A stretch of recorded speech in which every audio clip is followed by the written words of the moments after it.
I am Gabriel Hayes, 70 years old, and I am a retired engineer. My son Matt and his wife Nicole recently found their dream home, a $600,000 mansion. Then they handed me the mortgage application with my name already on it. "You've saved enough, Gabe," Nicole said. "It's time to help your family." I looked at my only son, the boy I raised, and I said no. They sued me. They sued me for the full $600,000, claiming I was mentally incompetent and a danger to myself. But when we got to court, the judge looked past their lies, looked right at me, and asked one simple question that unraveled their entire world. Before I tell you what that question was and what happened next, I'd love to know where you're watching from tonight. Let me know in the comments. And please hit like and subscribe if you believe that family should be about respect, not just about what you can get. The spring in the filter basket of my coffee maker had finally given up. It was an old machine, a reliable workhorse that Alice, my late wife, used to curse at every morning. But it made good, strong coffee, and at 70 years old, I find more comfort in repairing old things than learning new ones. I was twisting a piece of 18-gauge wire into a makeshift coil when the back door flew open. No knock. In my house, only one person does that anymore. "We're here." Nicole's voice sharp and too loud for a Tuesday morning. She swept into my small Oregon kitchen, all perfume and bright colors, followed by my son Matt. She was holding a bottle of wine, a fancy French name I couldn't pronounce, wrapped in a gold bow. "A little something for you, Gabe," she chirped, setting it on my Formica countertop.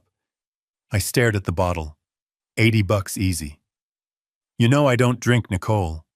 "Oh, silly me." She laughed, a high, brittle sound that always set my teeth on edge. "I forgot. Alice was the wine drinker, wasn't she?" "Oh well, you can save it for guests." Guests, as if I had any. Since Alice passed 5 years ago, this house had been quiet. Nicole knew that. This wasn't a gift. It was a power move. A reminder that she didn't know me and didn't care to. It was a way of saying, the old queen is dead, I'm the new one. Matt, my son, 42 years old, and looking 50, finally spoke. He always looked stressed, like a man drowning slowly, and his eyes darted around the kitchen. "How's the coffee maker, Dad?" "It'll live," I grunted, focusing on the wire. I didn't want to look at them. Their visits were never just visits. They were campaigns. "That's good," Nicole chimed in, moving between me and my workbench, physically blocking my view. "Because we have amazing news, life-changing news." I put my pliers down. I knew this tone. Life-changing was Nicole speak for expensive, and amazing meant she wanted something. "We found it, Gabe," she said, her eyes wide with a fake theatrical joy. "The perfect house." I waited. I'm an engineer by trade. I don't jump to conclusions. I wait for the data. I've spent my life analyzing stress points, weak joints, and faulty designs. And my daughter-in-law Nicole was the most poorly designed system I'd ever encountered. All flash, no foundation. "It's up on Claremont Hill," she gushed, pulling out her phone to show me pictures. 4 bedrooms, a 3-car garage, there's even a little guest cottage out back. It's us. "Sounds expensive," I said, wiping grease from my hands onto a rag. "It's an investment, Dad." Matt corrected me quickly, stepping forward. "It's what we've always talked about. A place for the grandkids. Eventually." I looked at them. Married 10 years, no grandkids. Just a lot of talk about building their brand and living their best life. Their best life always seemed to be funded by credit cards I suspected they were drowning in. "Well, son, congratulations." I turned back to my coffee maker. The conversation, as far as I was concerned, was over. "Ah," Nicole said, her voice like ice water. "That's the other part of the news." She stepped forward, blocking my light completely. From her designer handbag, a thing that probably cost more than my monthly pension check, she pulled out a thick, professionally bound document. She slid it across my kitchen table, scattering the tiny screws from my coffee maker. "We need you to sign this." she said, her smile bright and hard. I sighed. I picked up the document. It was heavy. I pulled my reading glasses from my shirt pocket, wiped a smudge off the lens, and put them on. I expected a cosigner application. I expected a request for a loan, a gift, something I could politely refuse. What I saw stopped my heart. It wasn't a cosigner form. It was a full mortgage application. $600,000. $600,000. My house, this house was paid off. I hadn't had a mortgage in 30 years. I lived on my pension and my 401k withdrawals. It was enough. It was comfortable. But it wasn't $600,000 comfortable. I flipped the page. My grease-stained fingers paused over the applicant fields. My blood went cold. It wasn't Matt's name. It wasn't Nicole's. It was mine. Gabriel Hayes, typed neatly in the box labeled Primary Borrower. I took my glasses off. I rubbed the bridge of my nose hard. I put them back on. The name was still there. They weren't asking me to help them buy a house. They were asking me to buy it for them. The kitchen. My kitchen suddenly felt small and hot. The ticking of the clock on the wall, the one Alice bought at a flea market 30 years ago, suddenly sounded like a bon. Tick, tock. I looked up. I don't understand. My voice came out flat. Dangerous. Matt started pacing that nervous shuffle he does when he's cornered. Dad, it's just a formality. The bank, they like your credit profile better. You're stable, retired. You have the 401k, the pension. Your house is paid off. Nicole cut him off. Her sweet, chirpy voice was gone, replaced by the voice of a CEO in a hostile takeover. Gabe, let's be adults here. She sat down at my table, leaning forward, all business. You're 70. You're set. Alice, bless her heart, is gone. You live alone in this big house. I looked around my 2-bedroom, 1.5-bath, 1,500 square foot cottage. It was hardly a mansion. It was just home. You've saved enough, she continued, her voice like sharp little pebbles. You worked your whole life. What's the point of all that saving if you don't use it? It's time to help your family. It's time for you to invest in us. Invest. There was that word again. Alice and I had invested. We invested 45 years in this community. We invested in raising the boy who was now avoiding my gaze. We invested by living below our means, not beyond them. I looked at the paperwork again. $600,000, a 30-year loan. I'd be 100 years old when it was paid off. They weren't asking for an investment. They were asking for my entire financial future. They were asking for my security, my peace of mind, the nest egg Alice and I had painstakingly built so that I would never be a burden on him. And the irony was so thick I could barely breathe. I didn't look at Nicole. I looked at my son. Matt, look at me. He stopped his nervous pacing. Slowly, his eyes. Alice's eyes lifted from the cracked linoleum floor. They were filled with a desperate, pleading weakness I recognized. It was the same look he had when he was 10 and broke Mrs. Henderson's window. It was the same look he had when he was 20 and wrecked my truck. It was the look of a boy who knew he was wrong but was hoping someone else would fix it. Did you read this? I tapped the document. Nicole thinks. I am not asking what Nicole thinks, I said. My voice was quiet, but it cut through the room like a razor. I am asking what you think. You are 42 years old, Matt. Do you think this is acceptable to bring this here to ask your 70-year-old father to sign away his security for a house you can't afford? It's not like that, Dad, he protested, but his voice was weak. She just really wants this house. You don't know how important this is to her. And there it was, the final terrible truth. My son was gone. The boy I raised, the man I thought I knew, had been replaced by this puppet. He was prioritizing his wife's wants over his father's life. He was willing to sacrifice me, his 70-year-old father, on the altar of his wife's ambition. I folded the document neatly in half. The sound was crisp, final, like a judge's gavel. I slid it back across the table. It stopped right in front of Nicole. No. The word hung in the air. The faucet was still dripping. Drip, drip.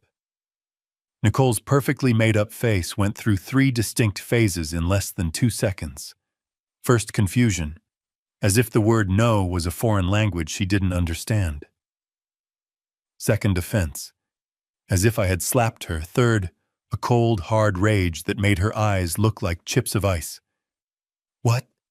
she whispered, her voice tight. I said.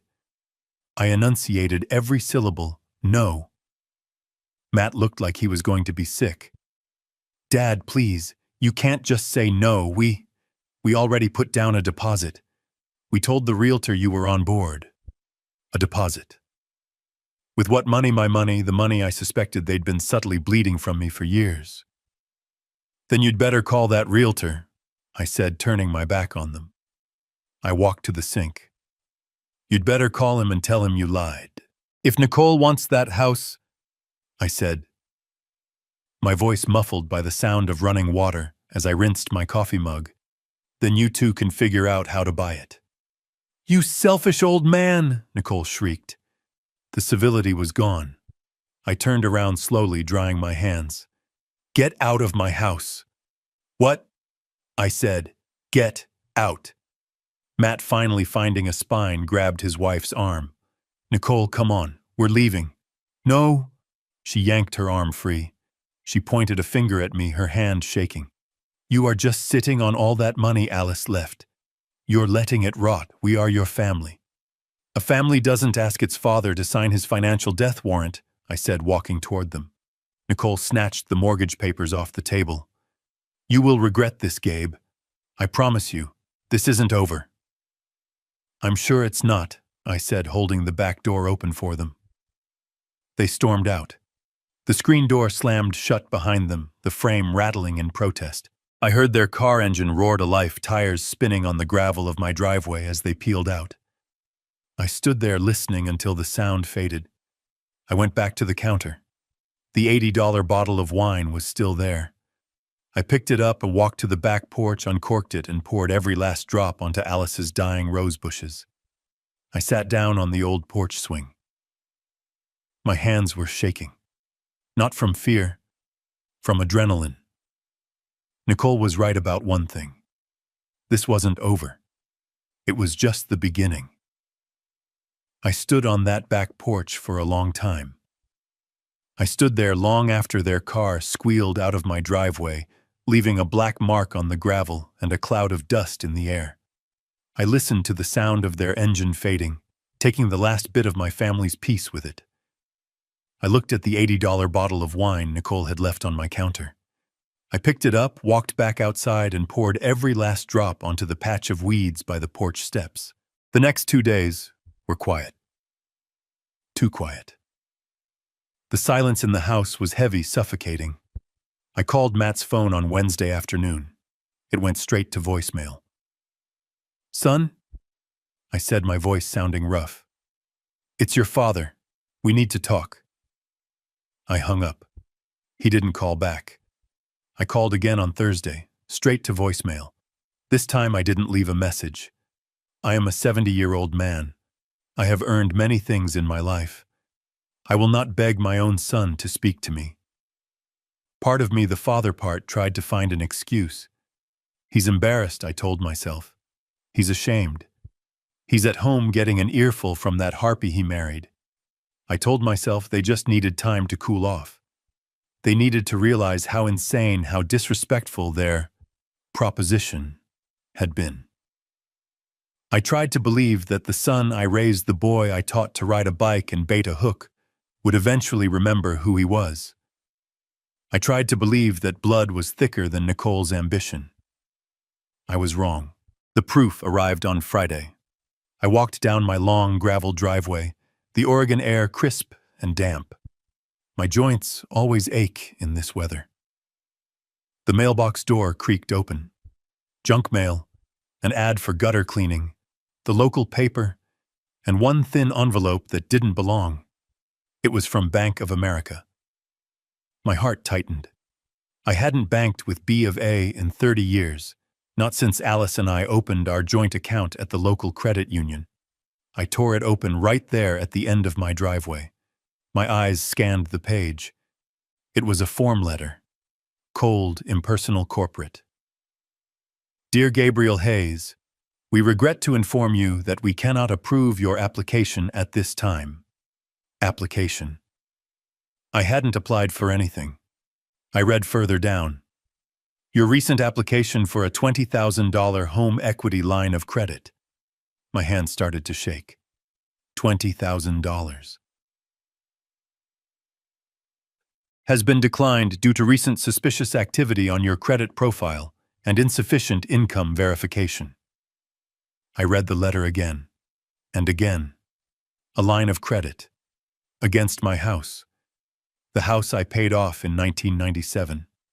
The house they just tried to get me to buy for them. It wasn't a coincidence. This wasn't a mistake. This was Plan B, that cooling off period I'd imagined. It wasn't cooling off, it was rearming. The rage from Tuesday, the cold, analytical anger I felt when I saw my name on that mortgage, it came flooding back 10 times stronger. This wasn't just pressure. This wasn't just a disrespectful ask. This was fraud. This was theft. They hadn't just stormed out of my kitchen defeated. They had gone straight home, logged onto a computer, and tried to steal from me. They tried to leverage the equity in my house behind my back to get the money they wanted. And the only reason it failed was because I was an old man living on a fixed pension. Insufficient income verification. They had tried to get the loan using my identity, but without my real financial information. I crumpled the letter in my fist. The silence of the past 3 days hadn't been shame. It had been calculation. I stood there by my mailbox, the empty road stretching out in front of me. I finally understood. I wasn't dealing with a spoiled son and his greedy wife. I was dealing with criminals, and they had already made their next move. It was time for me to make mine.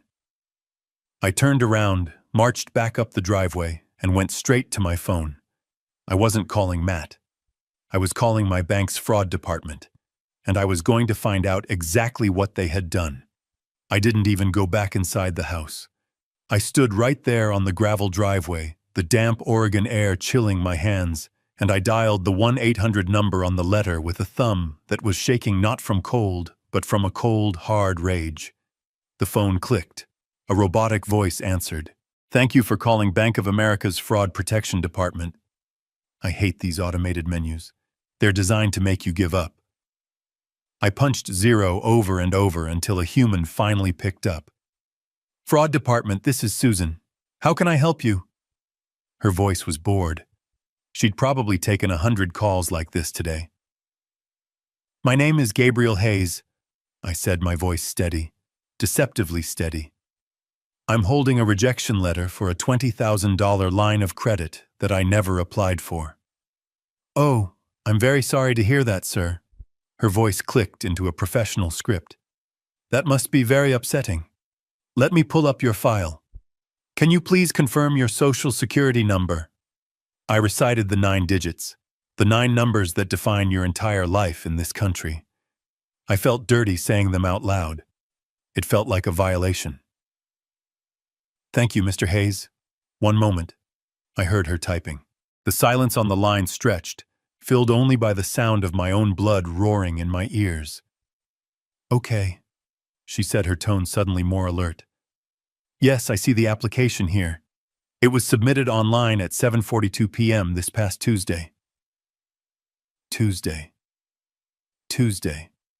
The very same day they had stormed out of my kitchen. They hadn't even waited 24 hours.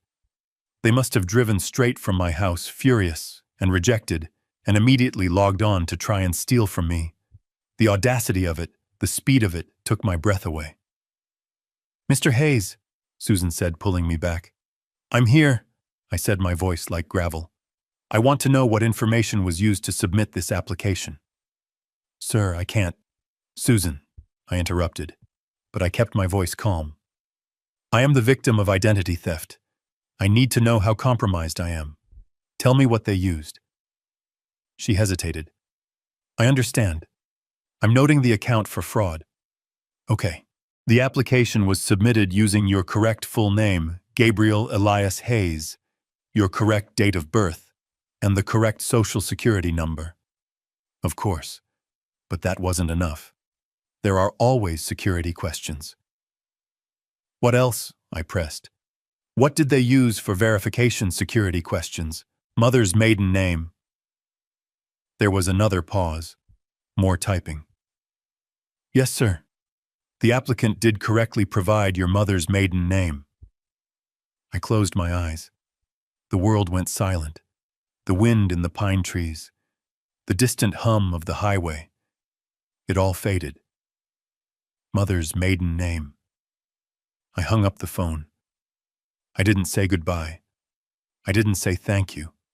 I just let my arm drop to my side. I'm an engineer. I'm a man of systems of logic. I shred my bank statements. I burn my old tax returns. My 401k documents are in a fireproof safe in my closet. I am not a careless man. You don't find a man's mother's maiden name on a piece of junk mail. It's not on a utility bill.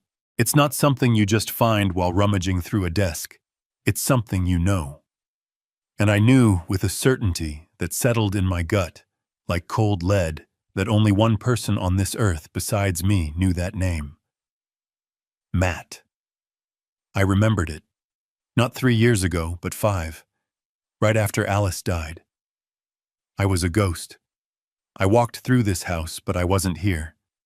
The grief was a fog I couldn't see through. Matt had offered to help with the paperwork, the life insurance, the taxes. He sat right there at my kitchen table. This kitchen table. "Dad, this form, this insurance claim, it needs your mother's maiden name." I was so lost, so broken, I didn't even think. I just told him. "Kovacs, Anna Kovacs. Her family was Hungarian." He had nodded, written it down. "Got it, Dad. Don't worry. I'll handle all this." He handled it. He took that piece of my history, that piece of my trust given to him in my darkest moment, and he saved it. He saved it for 5 years. He saved it like a weapon. He held on to that key, that secret, just waiting for the day he could use it to rob me. This wasn't an impulsive act of anger on Tuesday night. This was premeditated. He had been planning this. Or at least he had been holding the tools to do it just in case. This was a different kind of evil. My son, the boy I raised, was a stranger. A cold, calculating stranger who had been waiting for his opportunity. I looked at my house, my home. Suddenly it didn't feel safe. I thought about Tuesday. Nicole's bag, Matt's nervous energy. I walked to my neighbor's house. Mrs. Henderson, Agnes. She was 80 sharp as a tack and missed nothing. I needed to know what they did here on Tuesday. I needed to know what they took. I stood on the gravel, the useless phone heavy in my hand. The letter from the bank felt like a razor blade in my pocket. Kovacs. Anna Kovacs. He had kept that name, that sacred piece of my past, like a burglar keeps a skeleton key, waiting. I looked at my small house. The white paint was peeling, the porch swing Alice loved was listing to one side. It had always been my sanctuary. Now it felt like a crime scene. If they had my mother's maiden name, what else did they have? The mortgage application. The line of credit. They needed proof of my assets. They needed my 401k statements, my pension details. My blood turned to ice. Tuesday. They weren't just here for a minute. They were here for an hour. I walked fast across my patchy lawn to Mrs. Henderson's. Agnes Henderson had lived next door for 45 years. She and Alice had shared countless cups of coffee over our shared fence. Agnes was 72, sharp as a tack, and missed nothing. She was watering her prize-winning azaleas, her back to me. "Agnes," I called out. My voice was rough. She turned her face, immediately creasing with concern when she saw me. "Gabe." "Goodness, you look like you've seen a ghost. Come in, I just made coffee." "No, Agnes, I can't stay." I gripped the top rail of her fence. My knuckles were white. "I need to ask you something. It's important." She put down her watering can. "Anything, Gabe. You know that." Last Tuesday, I had a cardiology appointment in Portland. I was gone all morning." "I remember," she said, nodding. "I saw your truck leave early." Did you see anyone come by the house while I was gone?" Agnes's face clouded. She looked uncomfortable. "Oh, Gabe." I didn't want to say anything. I assumed you knew. I thought he was just helping. My stomach dropped. "Who, Agnes?" "It was Matt," she said, lowering her voice. "He and his wife, Nicole. They got here about an hour after you left. I was pruning these very bushes." "And they went inside," I pushed. "Yes, Matt used his key. I almost waved, but, well, Nicole seemed to be in a hurry. They were in there for a long time, Gabe. Almost a full hour. I thought it was odd.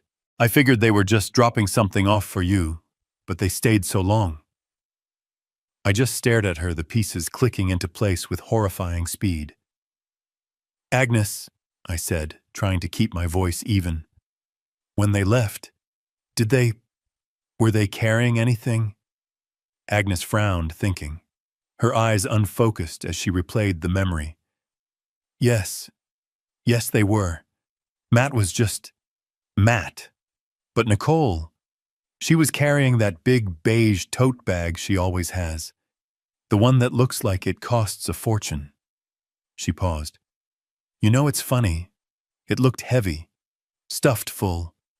I could see the corners of papers, folders, sticking out the top. I remember thinking, that girl must be bringing work home, but I just figured they'd picked up your mail for you." Stuffed full of papers. I couldn't breathe. "Thank you, Agnes," I said, my voice barely a whisper. I turned and started walking back to my house. "Gabe." "Is everything all right?" she called after me. I didn't answer. I just raised a hand, a weak wave of acknowledgement. My walk turned into a jog. I fumbled with my keys at my own back door, the one Matt and Nicole had walked through so easily. I burst into the kitchen, my heart hammering against my ribs. I didn't go to the safe. That's where I kept the real documents, the ones that mattered. No, I went to the one place a son should respect, the one place a child should never, ever violate. I went to my office. It was more of a nook, really. A small room off the living room where Alice kept her sewing machine and I kept my old roll-top desk. This was where I paid my bills. This was where I kept my day-to-day life. I pulled open the bottom drawer of my metal file cabinet. It didn't screech. It was well-oiled. I'm an engineer. I take care of my tools. But the contents, it wasn't a mess. A stranger would have thought it was perfectly normal. But I knew. The files were out of order. I am a man of systems.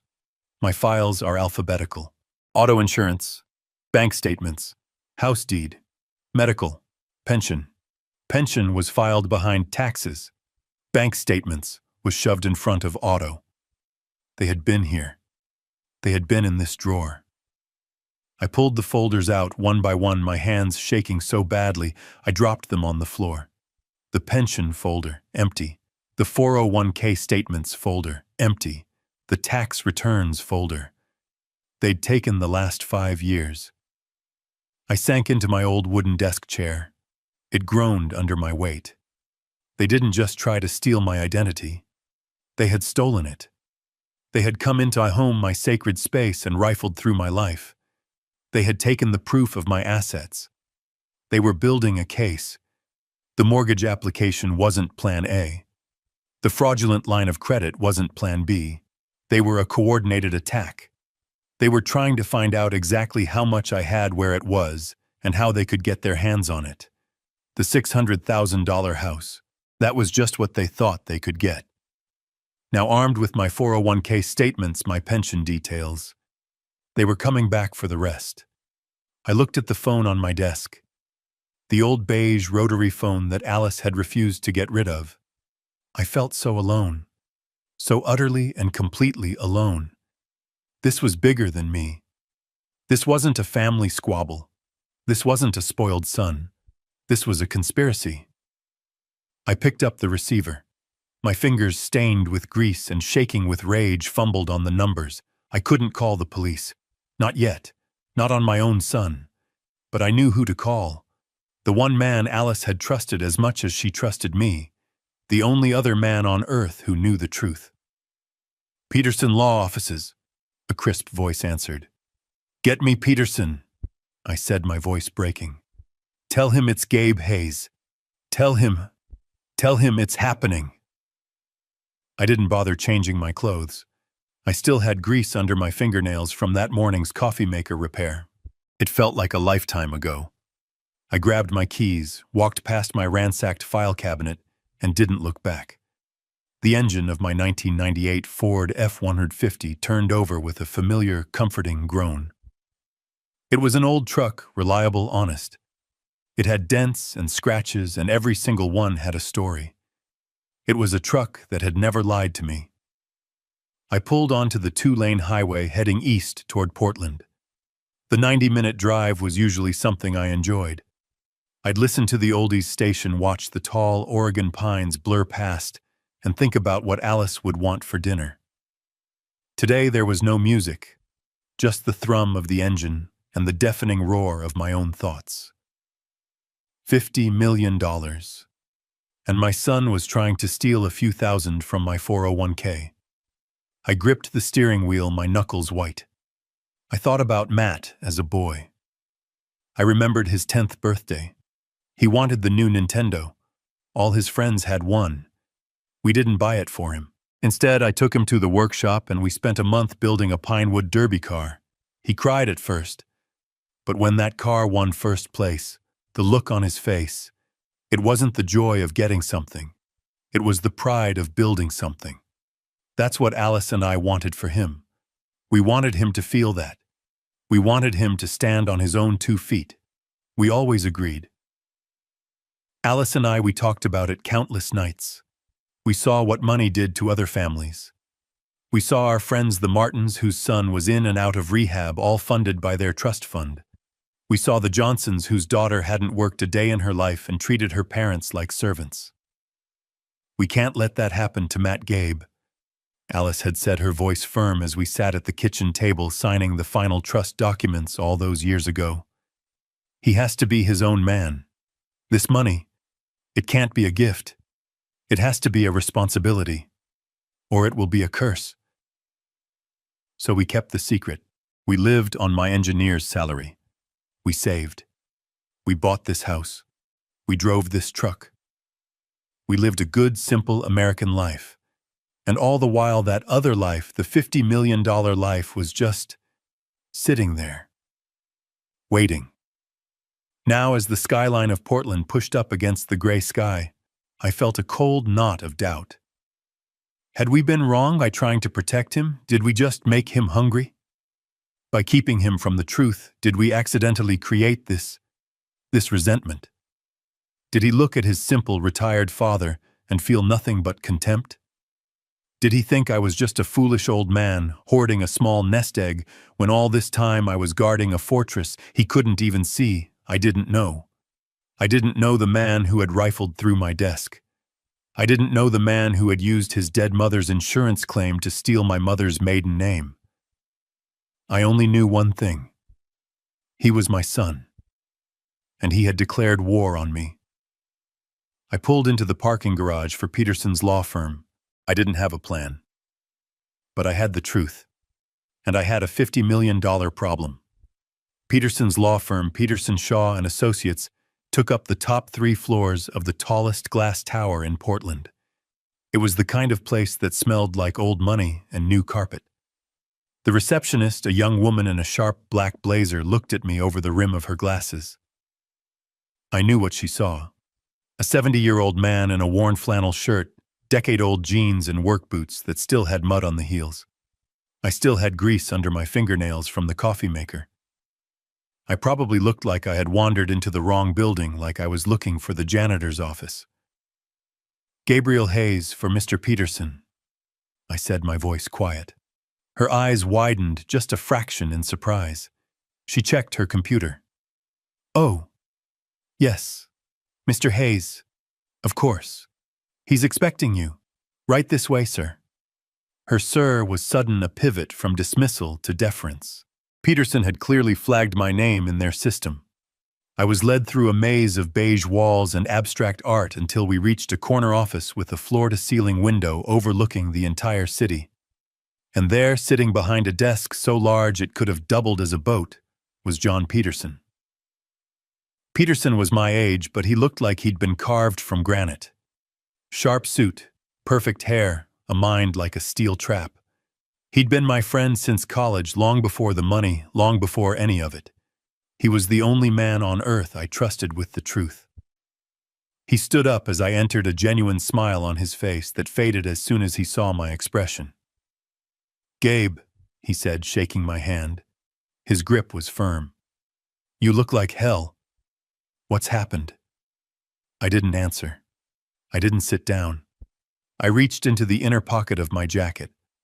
I pulled out the folded, crumpled mortgage application and the letter from Bank of America. I laid them side by side on his pristine, polished mahogany desk.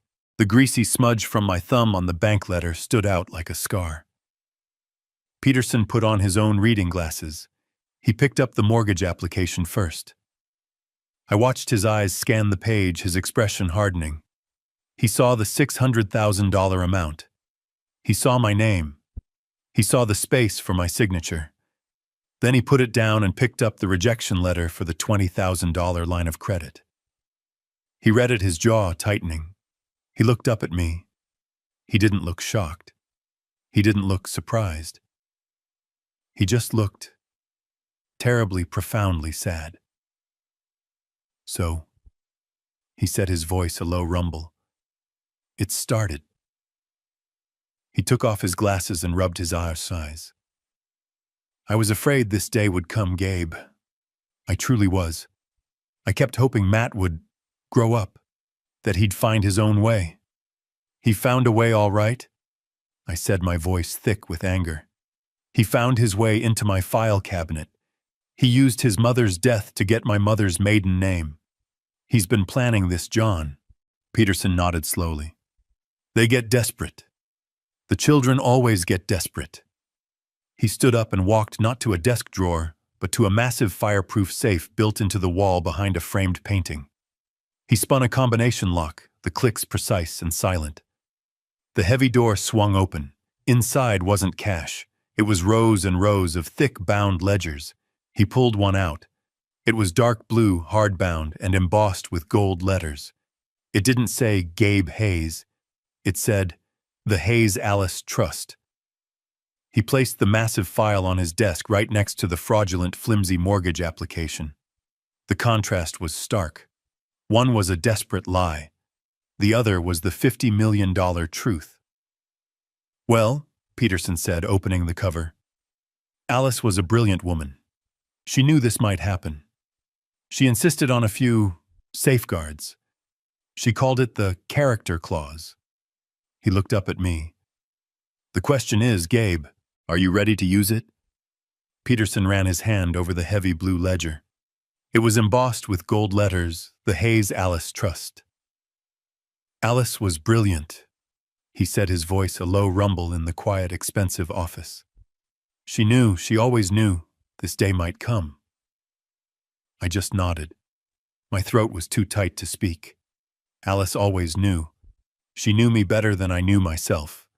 and she knew our son. Let me explain something. Something my son Matt never knew. Something I never told anyone in our small Oregon town. To Matt, to Nicole, to my neighbors. I'm just Gabe Hayes, the retired engineer from the aerospace plant. The guy who lives on his pension and his 401k.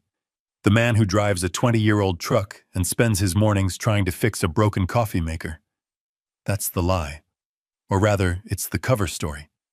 A cover story Alice and I agreed on 30 years ago. You see, I wasn't just an engineer. I was a very, very good one. Back in the early 80s, long before I went to work for the big plant, I was working in my own garage. I was tinkering. I was obsessed with a single problem: high-temperature friction in turbine engines, and I solved it. I developed a new metal alloy, a ceramic metallic composite that could withstand temperatures that would turn steel to soup. It was lightweight, self-lubricating, and nearly indestructible. I patented it. Hayes Alloy 7B. I thought I'd sell it for a few $1,000. Maybe buy Alice a new car. Instead, a defense contractor, one of the biggest in the world, bought the patent. They didn't just buy it. They bought my life. They bought my silence. They bought my future. They use that alloy in everything now. Jet engines, medical implants, deep-sea drilling equipment. The check they gave me. I still remember Alice and I sitting at our kitchen table, the same table Matt and Nicole just sat at. Just staring at it. It had so many zeros I thought it was a typo. $50 million. Alice and I sat at that table for 3 days. We didn't sleep. We just talked. We could have bought a mansion in Beverly Hills. We could have bought a private island. We could have become them. People like Nicole. But Alice, she was the smart one. She was the foundation. Gabe, she said, her hand covering mine. This isn't money. This is poison. It's a curse if we let it be. It will ruin Matt. It will make him weak. We can't let him know. Not until he's a man. Not until he's earned the knowledge. So we made a decision. We called Peterson. We created the Hayes Alice Trust, an irrevocable trust. We locked it away. We put it in investments so secure, so anonymous, that it just grew, silently in the dark. And we went on living. I took the steady, respectable job at the aerospace plant. We lived on my salary. We drove Fords. We saved for Matt's college in a normal savings bond account. We lived on my pension. We lived on my 401k. We lived a good, simple American life. Matt and Nicole, they had just torn my office apart. They had stolen my pension statements. They had stolen my 401k reports. They had stolen my tax returns. They thought they had found my treasure. They were fighting over the bait. They were trying to steal the few $100,000 I kept in my decoy accounts, while the $50 million whale swam right beneath their feet. And they had no idea. Peterson turned a page in the heavy blue ledger. And here it is, he said, tapping the paper. Section 4, Article B, the Alice Hayes Character Clause. His voice was flat professional, reading the legal text that Alice had insisted on. The assets of this trust are designated primarily for the benefit of any and all grandchildren of the creators. The primary beneficiary, Matthew Hayes, he paused, may only assume a managerial role as executor of the trust upon demonstrating. Peterson stopped reading and looked up at me over the rim of his expensive glasses. Demonstrating the highest standard of financial responsibility and moral character. I just stared at him. Highest moral character. Peterson closed the massive book. The sound was a heavy final thud that echoed in the silent office. Your son Gabe, in his desperate, greedy, and frankly stupid attempt to steal what he thought was a few $100,000, has just legally proven that he is morally and financially unfit to ever touch 50 million. The irony was so bitter I could taste it, like ash in my mouth. By trying to steal the scraps from my table, he had just set fire to his own inheritance. He had violated the one rule Alice put in place to protect him from himself. He had failed the test. "So what do we do?" I finally asked. My voice was a low growl. "We do nothing," Peterson said. His eyes were cold. "We let them. They've committed fraud. They've committed identity theft. They think they're holding all the cards. We let them play their hand. We wait for them to make their next move." I nodded. I stood up. I felt heavier, but also clearer. I drove the 90 minutes back to my house. The anger from the morning was gone. It had been replaced by something cold, something hard. I had lost my son, not to death like I lost Alice, but to this, to weakness, to greed, to whatever that woman Nicole had turned him into. I pulled my old truck up the gravel driveway. It was dark now. The porch light was off. The house looked cold. But there was someone waiting. A man. He was standing in the shadows by my front door. My heart jumped into my throat. Was it Matt? Had he come back? The man stepped forward into the single beam of my headlights. He wasn't Matt. He was wearing a cheap suit that didn't fit him, and he was holding a stack of papers. He looked bored. "Gabriel Hayes," he called out, his voice flat. "Yes." He walked forward, pulled a single document from the stack, and pushed it into my chest. "You've been served." I looked down at the papers in my hand. The fluorescent white of the paper glowed in the dark. My son and his wife weren't just trying to steal from me. They were suing me. I stood there in the dark. The man's footsteps crunched on the gravel as he walked back to his car, disappearing into the night. He had left the papers in my hand. They were still warm from his grasp. I didn't move. I just stood there under the single weak bulb of my porch light, the smell of the damp pines thick in the air. I looked down at what he had given me. A summons. A legal document from the state of Oregon County of Clackamas. Nicole Hayes and Matthew Hayes. Plaintiffs versus Gabriel Hayes, defendant. Plaintiffs. Defendant. My son. Suing me. My hands, the hands of an engineer, hands that had built engines and fixed transmissions. They were shaking. I fumbled with the staple, tearing the paper. I skipped past the legal boilerplate, looking for the what, and then I saw it. Seek monetary damages in the amount of $600,000. $600,000. The number just hung there. It didn't seem real. It was an abstraction, a string of zeros. It was the price of the house they wanted. They were suing me for the house. They were suing me for the right to own something they couldn't afford. I felt a bitter, dry laugh try to escape my throat. Of course, this was the next move. This was the, "You will regret this." But then I kept reading, and the laughter died. Because it wasn't just about the money. Oh God, if only it had been just about the money.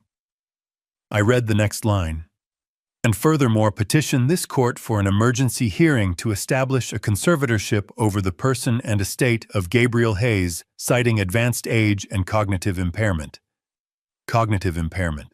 Conservatorship. The words hit me harder than any physical blow. They weren't just trying to get a house. They were trying to get me. They were trying to take my life. I stumbled back and sat hard on the old porch swing Alice loved. The chains groaned under my weight. I read on my eyes, scanning the sworn affidavits attached to the petition. The lies. They were so detailed. First, Nicole's statement. It was poetry. It was fiction. "I, Nicole Hayes, being of sound mind, do swear that my father-in-law Gabriel Hayes did on numerous occasions, including but not limited to Thanksgiving of 2023 and Christmas of 2024, verbally promise to take care of our future and buy us a home as a family asset." I gripped the paper. Thanksgiving. I remembered Thanksgiving. I remembered telling Matt he needed to start contributing to his own 401k, not just relying on mine. Her lies continued. Relying on this repeated promise from my father-in-law, she wrote, my husband and I made significant, irreversible financial decisions. I left my part-time job as a consultant to prepare for our new home, and we placed a substantial non-refundable deposit on the property, all based on his word. A non-refundable deposit. That was the hook. They were claiming promissory estoppel, a legal trap. They were saying they had been damaged by a promise I never made. I never promised them a dime. Alice and I had one rule, one single ironclad rule: you make your own way. We gave Matt an education. We gave him love. We gave him a stable home.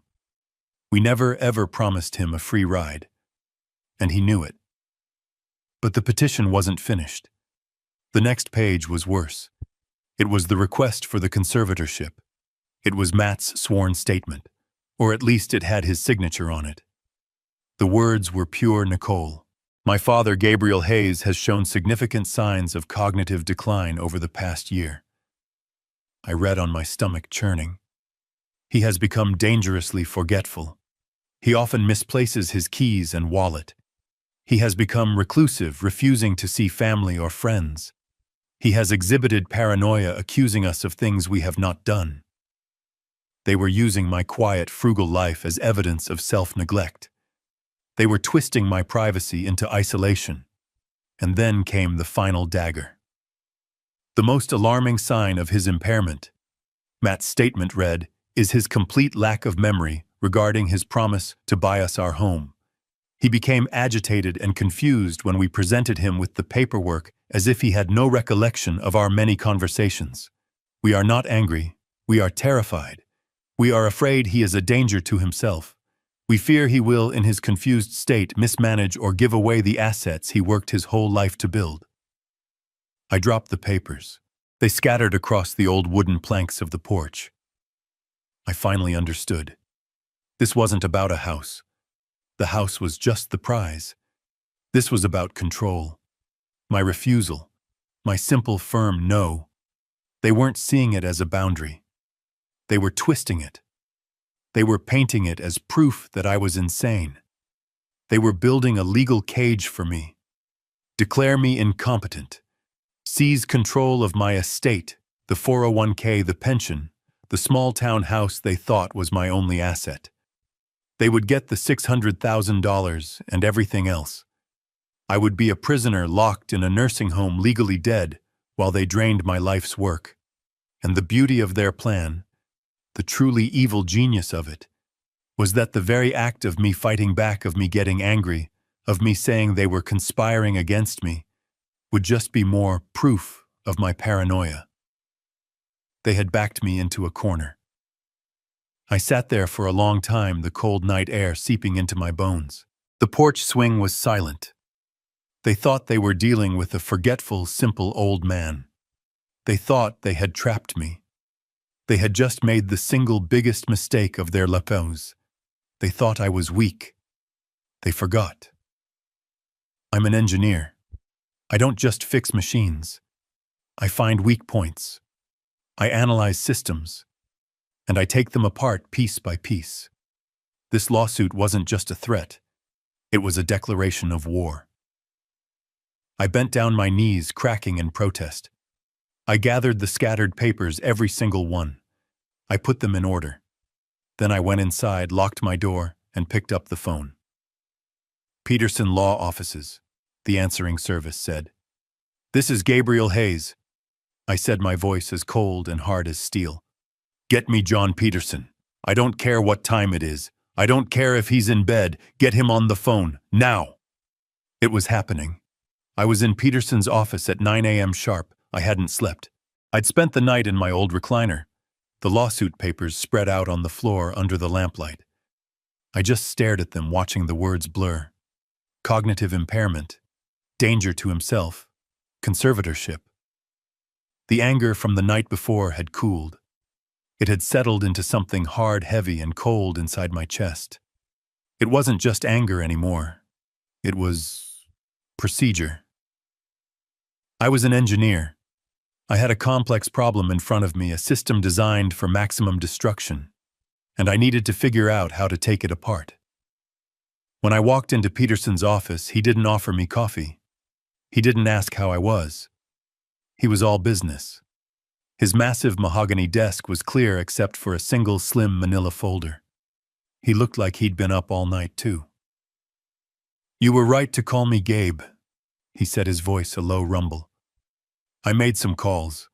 I keep a private investigator on retainer for sensitive family matters. He's very fast and very thorough."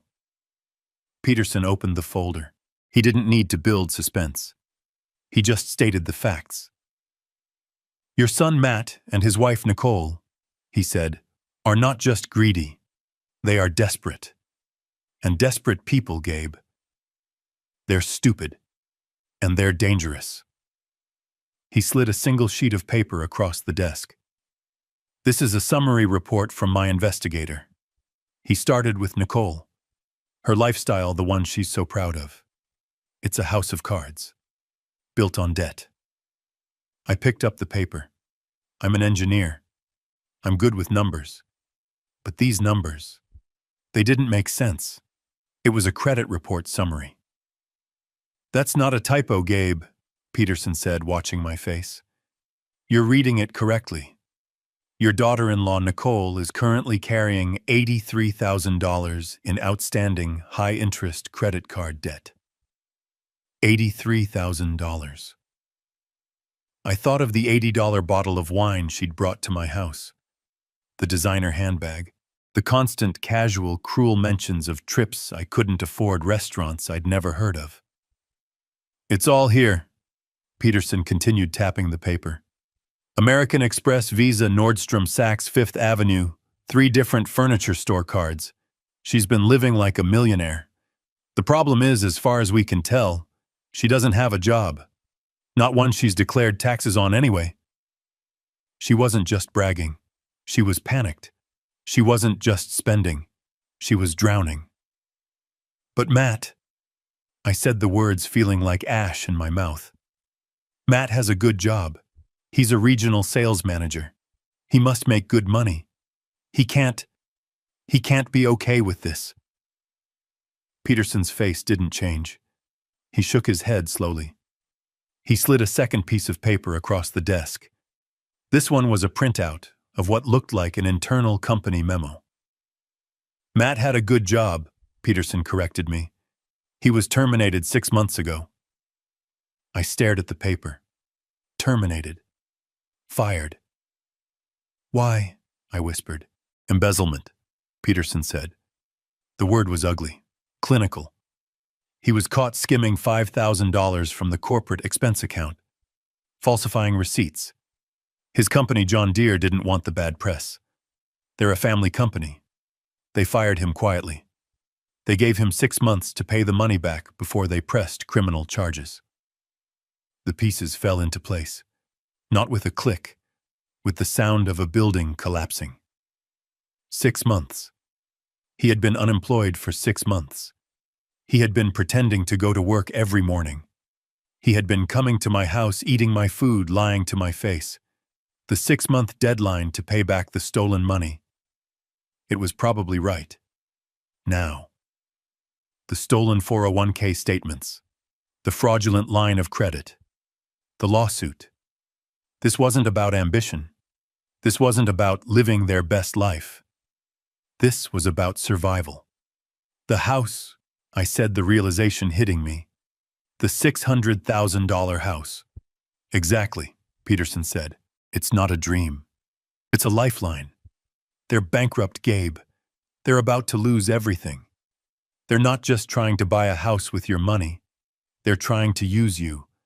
My investigator believes the plan was to get a massive mortgage in your name immediately, take a cash-out equity loan against the property to pay their debts, and then most likely let the house go into foreclosure, destroying your credit, not theirs.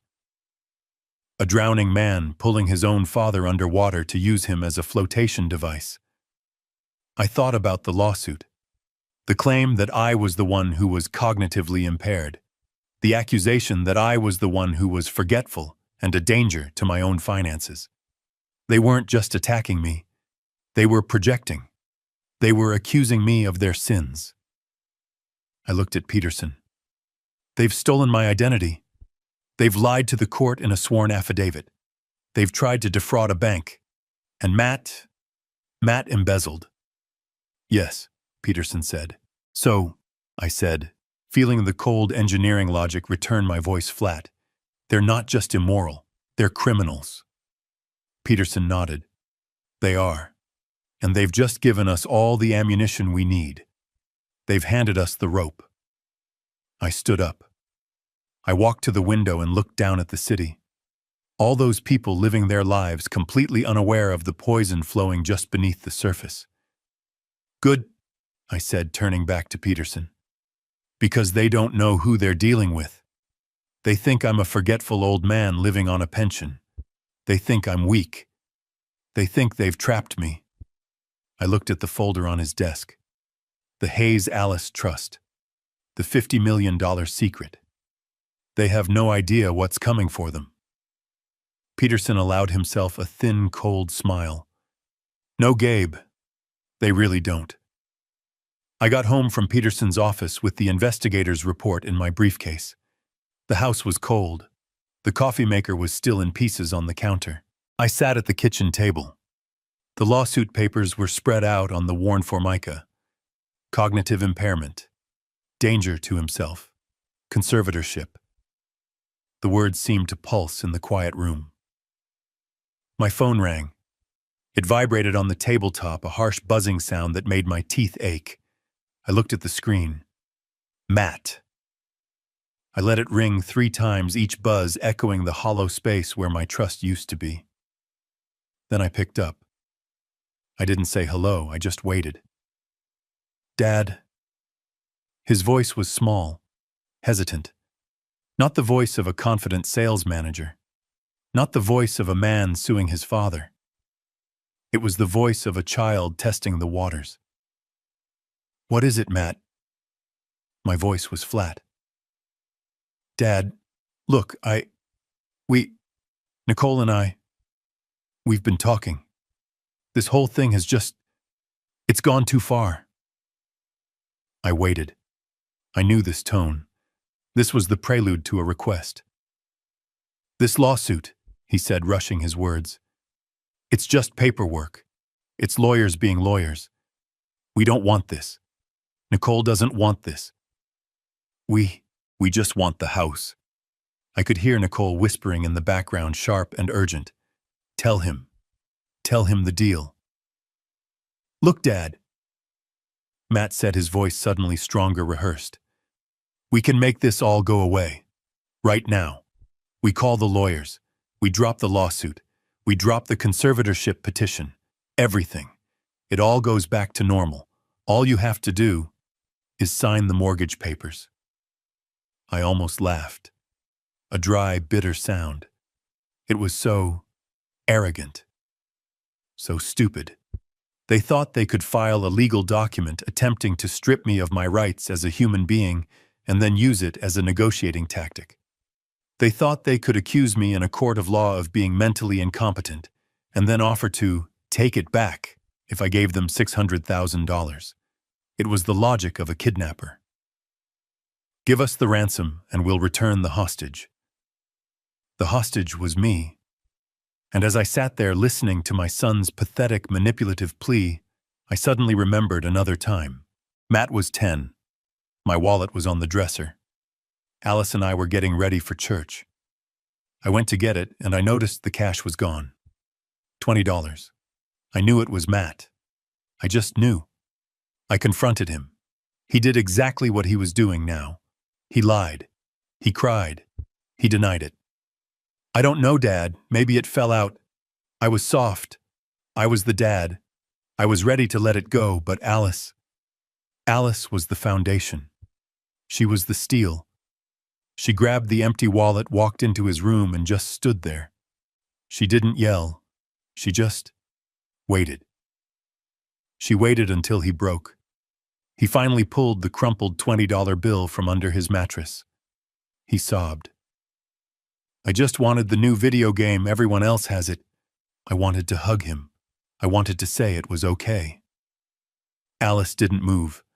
She looked at him, her eyes clear and hard as diamonds. You will pay it back, she said. Not shouting, just fact. You will mow Mrs. Henderson's lawn. You will wash my car. You will stack firewood. You will work until you have earned $20, and you will give it back to your father. We do not raise thieves in this house. It took him 3 weeks. 3 weeks of blisters and sweat. When he finally handed me that worn, sweaty $20 bill, he was crying again. But they were different tears. He was proud. He had made it right. Alice had been strict, and she had been right. I looked at the phone in my hand. Where did that strictness go? It died with her. After Alice passed, I was the only one left, and I was just the soft dad. I was the one who wanted to fix things. I was the one who saw his sadness and just wanted him to be happy. I paid off his credit card debt when he got in a little trouble after college. I co-signed for his first apartment. I loaned him money for his wedding to Nicole, money I knew I'd never see again. I hadn't been a father. I had been an enabler. Alice hadn't just been raising a son. She had been managing a flaw, a fundamental weakness in his character. And when she died, the dam broke. I hadn't just lost my wife 5 years ago. I had lost my son, too. I just didn't know it until now. This monster on the phone. He wasn't created by Nicole. He was allowed by me. Dad. Matt's voice was tinny nervous. Dad, are you there? Did you hear me? It's a good deal. We'll drop the lawsuit. You just have to sign. The memory of Alice, of her strength, her iron will. It settled over me like a cloak. I finally understood what she would have done. She would have made him face the consequences. My softness was the disease. It was time for the cure. No, I said. What, Dad? It's a good deal. Everyone wins. No, I said again, and this time my voice wasn't weak. It wasn't the voice of a soft, grieving widower.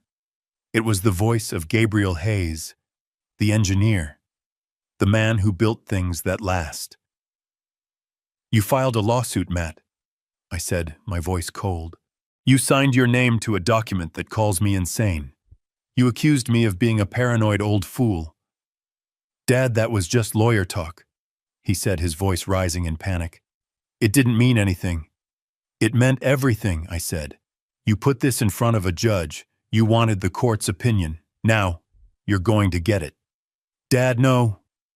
Wait, we can fix this. Don't do this. I'll see you in court, son. I hung up the phone. I looked at the lawsuit papers. I looked at Peterson's report. The battle was just beginning, and I was finally ready to fight. I hung up on Matt. I'll see you in court. The words tasted like acid. I needed air. I needed normal. My truck felt like a cage. Peterson's office was a fortress, and my house was a crime scene. I needed normal. I drove to the Roundup Cafe. It's a small place on Main Street.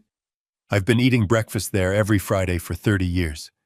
Alice and I had our own booth. Booth number 4, the one by the window. After she passed, I kept coming. It was routine. It was comfort. The bell over the door chimed just like it always does, and the entire cafe went silent. It wasn't just a lull in conversation. It was a stop.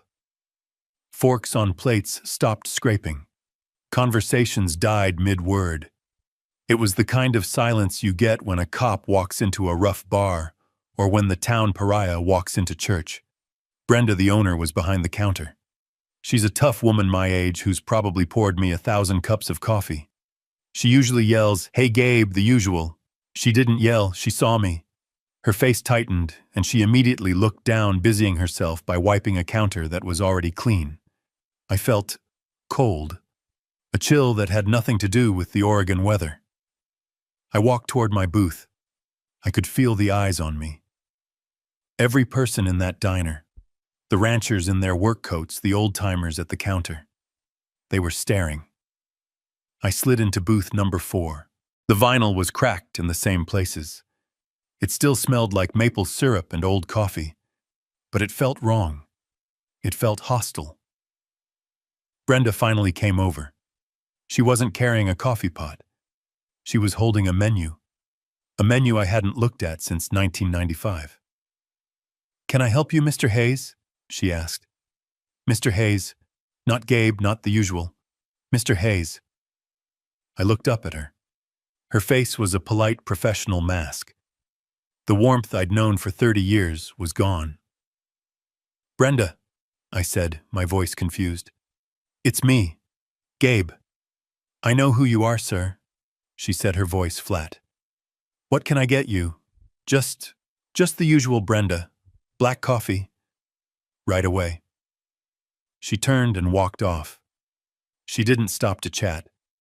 She didn't ask about the truck. She didn't mention the rain. She came back, slapped the mug down so hard the coffee sloshed onto the saucer, and left. The silence in the cafe broke, but it didn't go back to normal.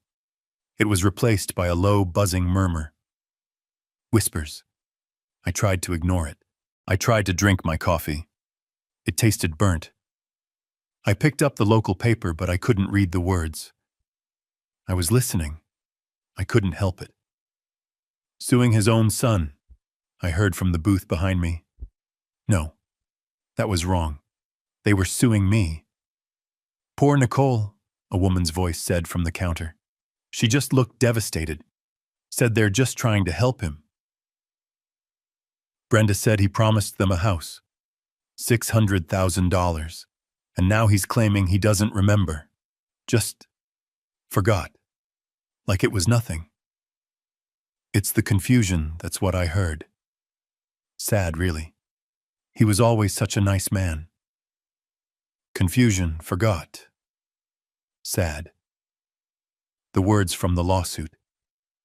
I felt my stomach clench. This wasn't just diner gossip. This was a campaign. This was Nicole. She hadn't just filed a lawsuit. She had gone to work. She had come here. She had sat at this counter. And she had cried. She had cried her crocodile tears and told them all her story. The story of the forgetful, cruel old father-in-law and the loving, worried children who just wanted to help. She was poisoning the well. She was turning my town, my home, against me. This wasn't just about winning in court. This was about destroying my reputation. It was about isolating me. It was about making sure that when I did fight back, everyone in town would just nod sadly and say, "See, he is paranoid. He is confused. Poor man." She was building her case in the court of public opinion. I looked up from my coffee. At the counter, Bill and Jerry, my fishing buddies, were finishing their eggs. They saw me looking. Bill dropped his gaze. "Jerry," he turned his back, deliberately. That was it. That was the final nail. They had known me for 40 years. We had buried friends together. We had watched our children grow up. And one tearful, slanderous story from a 40-year-old woman they barely knew. And I was out. I was the crazy old man. I pulled a $5 bill from my wallet and dropped it on the table. The coffee was untouched. I stood up. The whispering stopped again. That heavy, judgmental silence fell over the room. I walked toward the door. I didn't run. I am Gabriel Hayes. I am not a coward. I walked slowly, my head held high, feeling every single pair of eyes on my back. I pushed the door open. The bell chimed, announcing my exit. I stepped out into the cold, clean air. It felt good to breathe again. I had just lost my son. I had just lost my town. This was no longer about a house. This wasn't even about the $50 million Peterson was guarding. This was about my name. This was about my mind. And I would sooner burn my entire fortune to the ground than let them take that from me. I drove home from the Roundup Cafe. The 10-minute drive felt like an hour. My town, my friends, my home. Nicole had done it, in one morning, with a few well-placed tears and a story about a confused, forgetful old man she had poisoned 30 years of relationships. She had turned me into a pariah. I sat in my truck in my own driveway for a long time. I looked at my house. It didn't feel like mine anymore. It felt like a fishbowl. I felt the eyes of my neighbors. Agnes Henderson's curtains twitched. I wondered if Nicole had gotten to her too. I felt trapped. I finally went inside and locked the deadbolt. A useless gesture. The invasion had already happened. I was sitting in my old recliner, the silent house pressing in on me when the knock came. It wasn't a friendly knock. It wasn't Matt forgetting his key. It wasn't Agnes with a slice of pie. It was a sharp, official rap. The kind of knock that means you don't have a choice about answering. I opened the door. A woman was standing on my porch. She was in her late 30s, wearing a navy blue pantsuit, sensible shoes, and an expression that was completely blank. She held a clipboard like a shield. "Mr. Gabriel Hayes?" she asked. Her voice was flat. "Yes." She held up a laminated ID badge. "My name is Ms. Evans. I'm with Adult Protective Services." The words just hung there in the cold afternoon air. Adult Protective Services. My stomach turned to ice. This was it. This was the next step in their attack. They hadn't just told people I was crazy. They had reported me to the government. "May I come in, Mr. Hayes?" It wasn't a question. I stepped aside. I felt like a criminal in my own home. She walked in, not wiping her feet, her eyes scanning everything. She didn't look at my family photos. She didn't look at the beautiful ship in a bottle I spent a winter building. She looked at the dust on the end table. She looked at the stack of old newspapers by my chair. She sat at my kitchen table, the same table where Matt and Nicole had sat just days before. She placed her clipboard down. "Mr. Hayes," she began, her voice a monotone drone. "We received a detailed report this morning, an anonymous report, expressing serious concern for your welfare." Anonymous. I almost laughed. I could hear Nicole's voice in that word, the feigned concern, the crocodile tears. "The report alleges," she consulted her notes, "severe self-neglect, social isolation, and signs of increasing paranoia." Paranoia. There was that word again, the word from the lawsuit. "I'm fine," I said. My voice was rough. "That's what we're here to determine," Ms. Evans said, clicking her pen. "I just need to ask you a few routine questions. This is for your own protection, sir." The humiliation felt like a physical weight pressing me down into the chair. This woman half my age was here to protect me from myself, all based on the lies of a desperate, greedy woman and the son who enabled her. "What did you have for breakfast today, Mr. Hayes?" The question caught me off guard. "What? Your breakfast?" she repeated, her eyes unblinking. "The report says you're not eating properly." I thought back. The coffee maker. The call from the bank. The trip to the diner. The coffee I hadn't drunk. "I had coffee," I said. "I wasn't hungry." She wrote something down. I could hear the scratch of her pen. It sounded deafeningly loud. "Are you taking all your prescribed medications?" I held up my hands. "I take one pill, for blood pressure, every morning. I haven't missed a day in 10 years. She wrote, "The report says you've been confused, forgetful. Are you aware of what day it is, Mr. Hayes?" I stared at her. "It's Friday." "And the month?" "It's October. It's October 19th. And the year? It's 2025. And who is the President of the United States? I gave her the name. I felt my face flush with anger. I am an engineer. I designed fuel system components for aerospace. I have balanced budgets that could buy this entire neighborhood. And this woman, this bureaucrat, was asking me if I knew what year it was. She just nodded, writing. Mr. Hayes, she said, her voice softening, but it was a clinical false softness. The report also mentions paranoia. It says you believe your family is conspiring against you. Do you often feel that people are watching you or plotting against you? And there it was. The trap. The perfect, elegant, inescapable trap.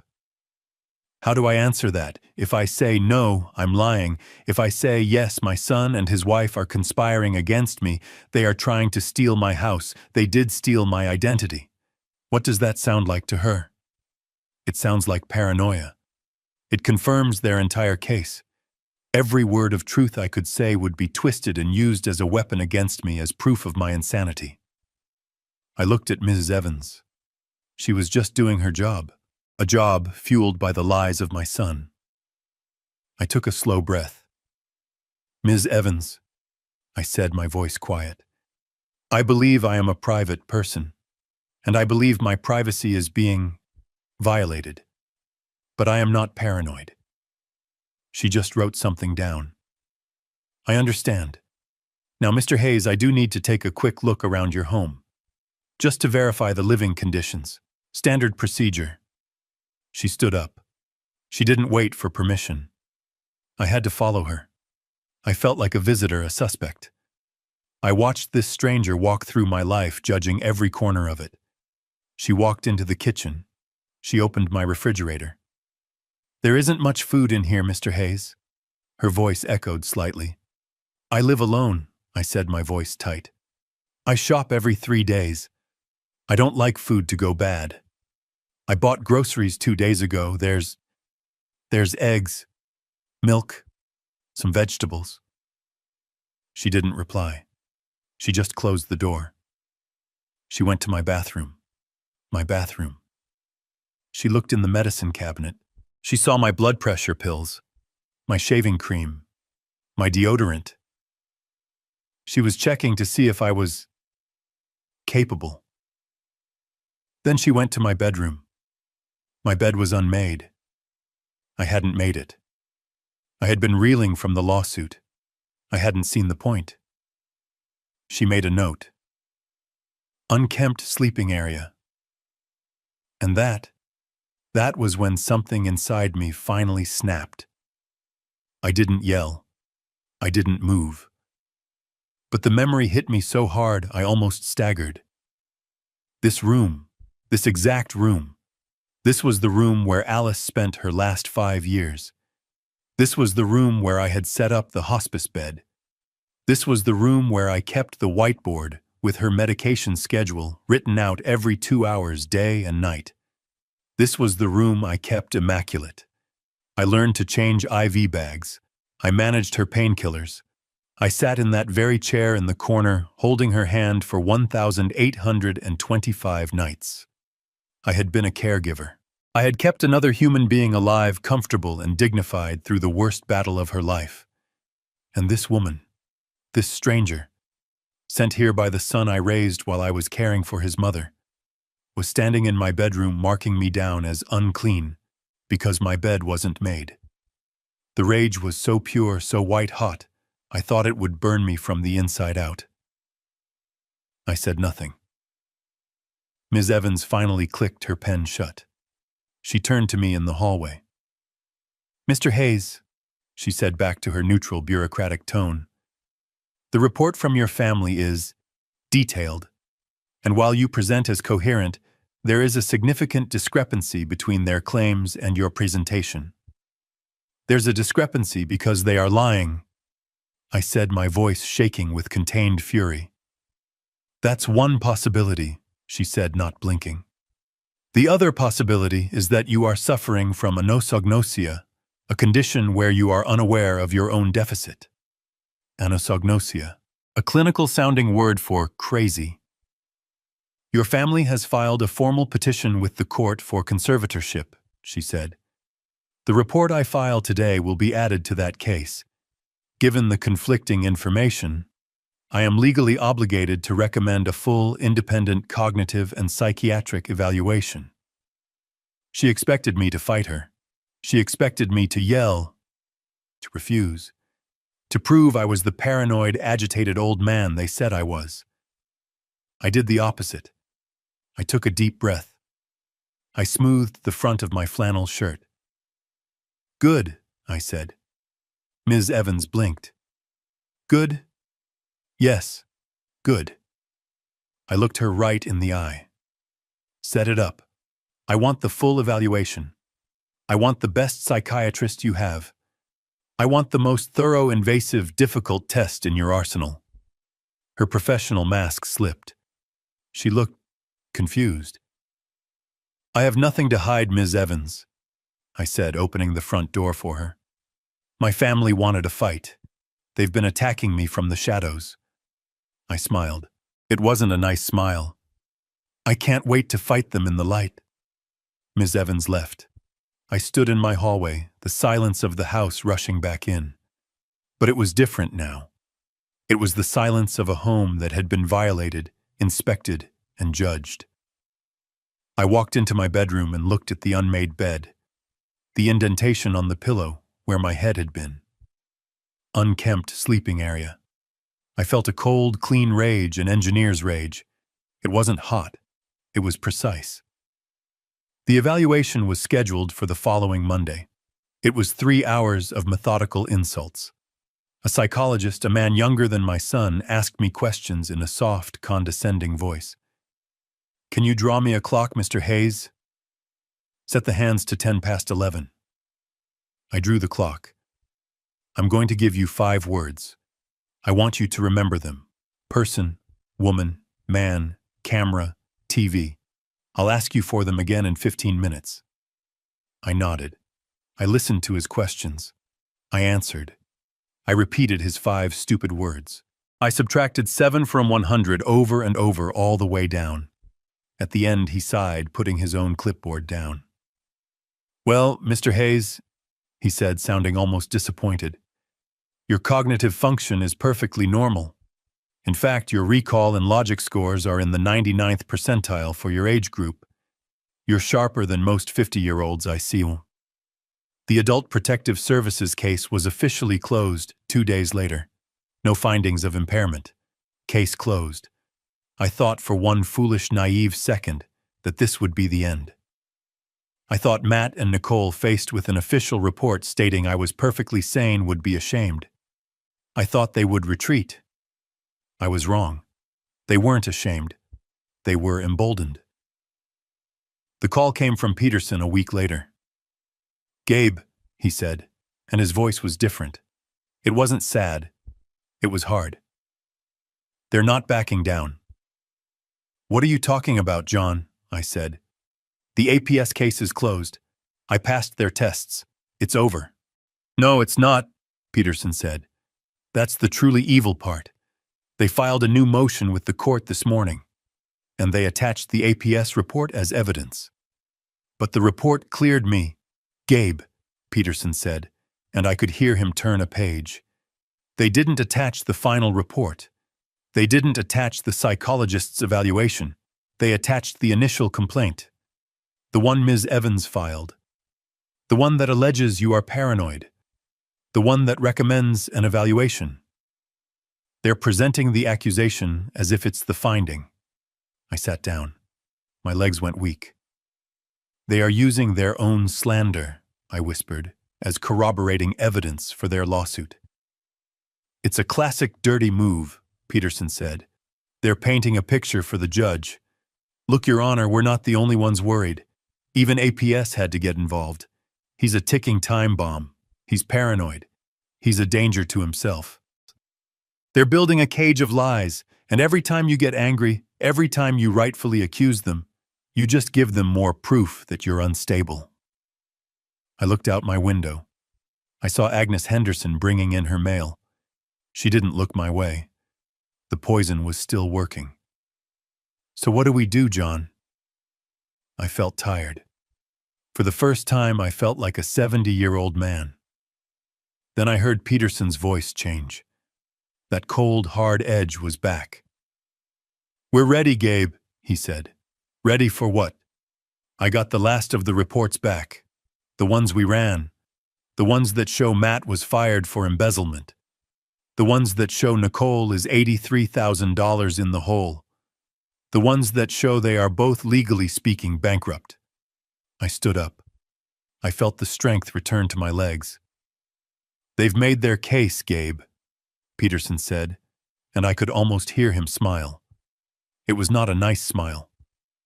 "They think they're putting a confused old man on trial. They think they're fighting for your 401k. He paused. "They have no idea. They're about to face a $50 million financial indictment." The Clackamas County Courthouse is not an impressive building. It's a block of beige concrete and dark glass built in the 70s that smells like stale coffee and floor wax. It's a place for speeding tickets and property disputes, not high-stakes drama. But as I walked through the metal detector, my old belt buckle beeping, it felt like the Supreme Court. Peterson was already there waiting for me. He wasn't carrying his massive blue ledger. He just had a slim, mean-looking briefcase.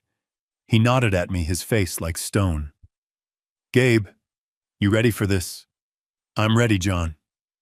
"Good," he said, "because they're already here, and they're putting on a show."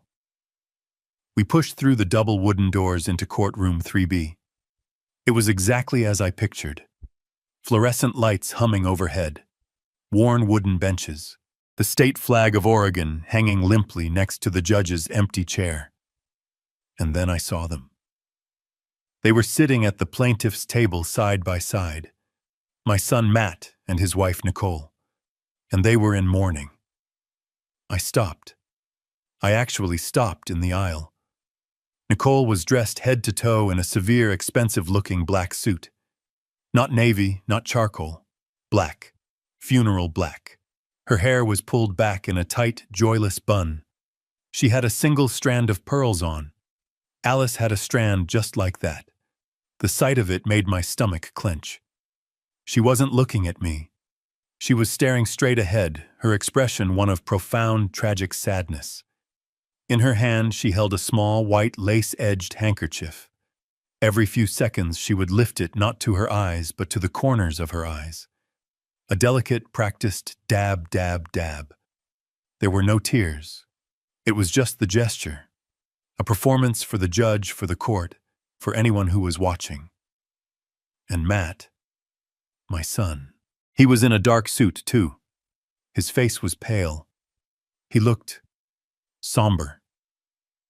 He looked like a man burdened by a terrible, necessary responsibility. The dutiful son forced to make the hardest decision of his life. He saw me. His eyes met mine for a second. I saw no guilt. I saw no shame. I saw pity. He pitied me. He genuinely believed the lie they had constructed. He had convinced himself that he was the hero of this story, the man stepping in to save his poor, confused father from himself. The sheer, staggering arrogance of it. It almost made me smile. Their lawyer, a slick-looking man in a suit that was too shiny, leaned over and whispered something to Nicole. She nodded, her face a perfect mask of sorrow, and dabbed her eyes again. They were mourning me. They were sitting in a courtroom dressed for my funeral, trying to bury me while I was still standing right in front of them. They were acting out the final scene of their play, the tragic end of poor old Gabe. I walked past them, my work boots echoing on the linoleum floor. I sat down at the defendant's table next to Peterson. I didn't look at them again. I looked at the empty judge's bench. They had built their entire case on a lie.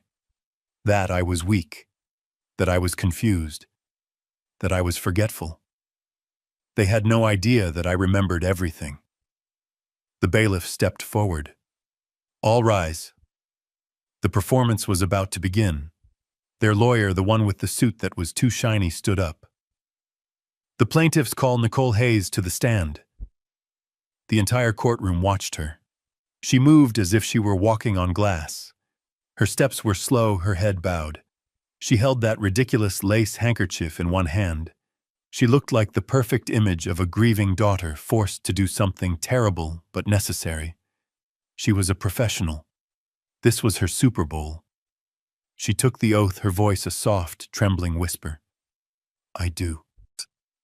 Her lawyer, a man named Snyder, approached her with a look of profound paternal sympathy. Mrs. Hayes, he said, his voice dripping with compassion. I know this is incredibly difficult for you. Can you please tell the court in your own words about your relationship with your father-in-law? Nicole looked at me. She actually looked right at me, her eyes brimming with what a stranger would call sadness. I knew what it was. It was triumph. Gabe, Dad. She began, her voice cracking perfectly on the word Dad. He's the kindest man I've ever known. When I married Matt, he welcomed me. He is my father. She paused. Dab, dab, dab with the handkerchief. But over the last year, especially since Alice passed, he's changed. Snyder prompted her gently. Changed how, Mrs. Hayes? He's just not there anymore, she whispered as if the admission pained her. He's confused. He's so forgetful. And he's a danger to himself. I gripped the edge of the defendant's table. Peterson put a hand on my arm, a silent wait. A danger? Snyder asked, his brow furrowed in concern. Those are strong words. Can you give the court an example? Oh, God, she said, closing her eyes as if reliving a trauma. Last month, Matt and I, we always check on him. We try to. He gets so agitated. When we do, but we worry. We went over and the house was cold, and it smelled of gas. She was lying. A complete, total fabrication. My stove is electric. He had turned on the gas stove, the burner, but not the flame, she sobbed. He was just sitting in his chair in the living room reading the paper. The entire kitchen was filling with gas. If we hadn't gotten there, if we hadn't... She broke down, a quiet, theatrical sob into her handkerchief. Matt at his table put his head in his hands, playing his part. The traumatized son. That's horrifying, Snyder said, letting the image hang in the air for the jury. And has there been anything else? He gets lost, she said, her voice small. He's lived in this town for 45 years. But last week, he went to the Roundup Cafe, a place he's been to 1,000 times, and he called Matt. He was crying. He was disoriented. He said he didn't know where he was. He didn't know how to get home. The diner. She was twisting it. She was twisting the day they turned their backs on me into proof of my insanity. The audacity was breathtaking. So, Snyder said, pacing, he's forgetful. He's a danger to himself. Now, let's talk about this lawsuit. Your petition claims he made a financial promise to you. Can you explain that? Oh, it wasn't about a house, she said, shaking her head, as if the very idea was distasteful. It was about his words, his and Alice's. For years, they always told Matt, we're saving this for you. We're building this for you. When we're gone, the family will be taken care of. She looked at the judge, her eyes wide and sincere. Your Honor, Gabe promised us. He promised he would help us. He promised he would invest in us. We trusted that promise. It was a family promise. And what happened when you tried to act on that promise? Snyder asked. Nicole's face darkened with a new, different kind of sadness. The sadness of a victim. We We found our dream home, the home we wanted for our future children. We were so excited. We brought him the paperwork. It was just a formality. We thought he'd be happy for us. And was he? She took a sharp, shaky breath. He was a different person. His eyes, they were cold. He accused us. He accused Matt of trying to steal from him. He called me. He called me names I can't repeat in court. Another lie. I hadn't called her anything. I had just said no, but no wasn't dramatic enough for her story. He threw us out, she said, her voice rising in remembered panic. He threw us out of his house. He was violent in his refusal. He wasn't confused anymore. He was mean. That's when we knew. That's when we realized the man we loved, our father, was gone.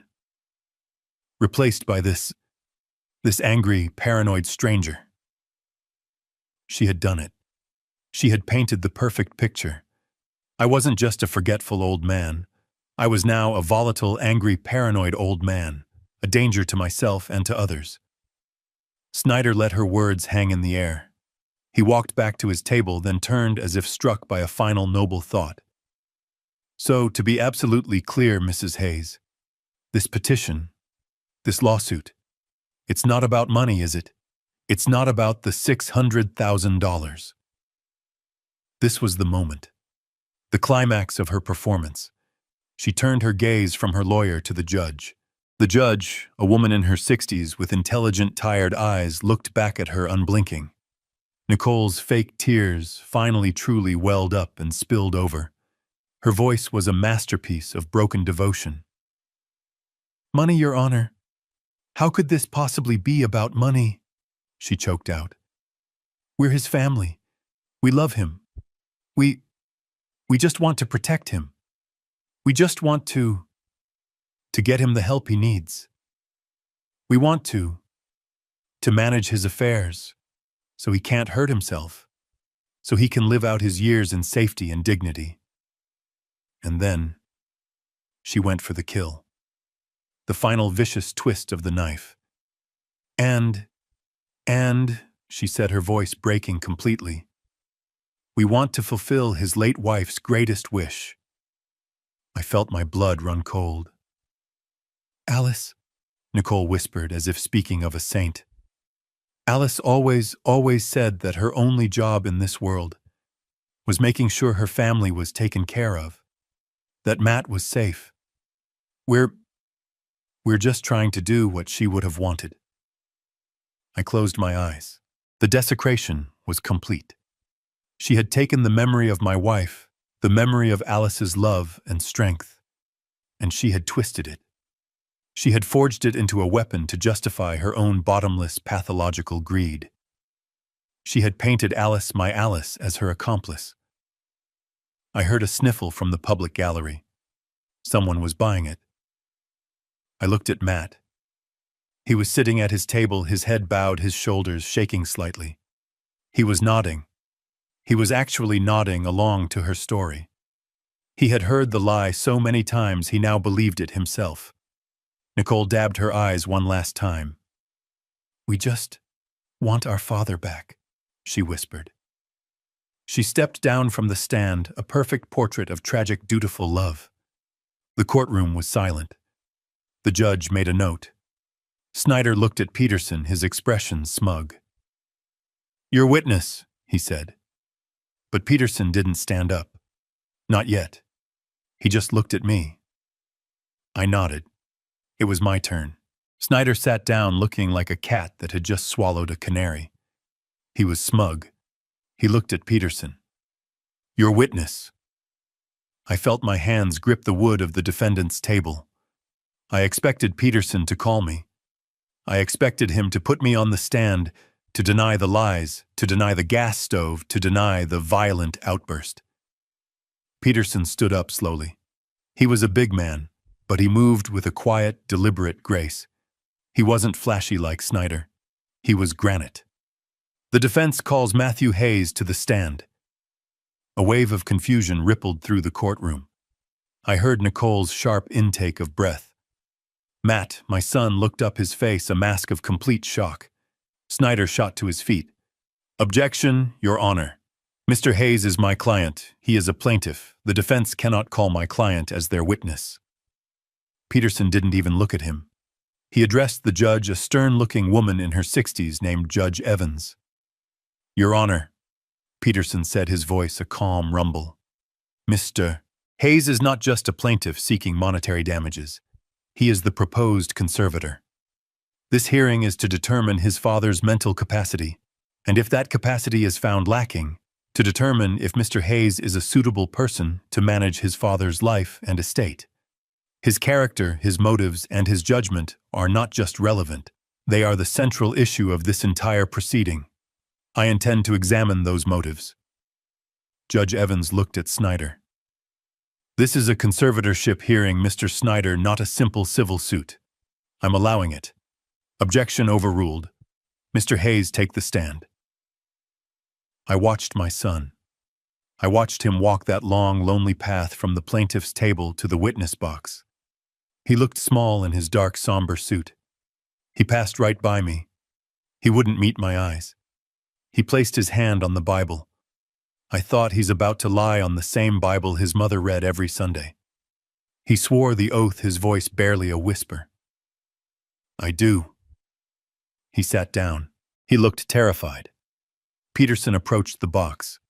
He didn't attack. His voice was soft, almost kind. "Mr. Hayes, you've just heard your wife's testimony. It was very moving. You must be terribly worried about your father." Matt visibly relaxed. This was familiar territory. The script. "Yes, sir," he said, nodding, finding his footing. "We both are. He's just not the man he was. He's confused. He's angry. We're scared for him." "Scared for him," Peterson repeated, nodding. "And you're worried about his finances, that in his confused state, he might mismanage them."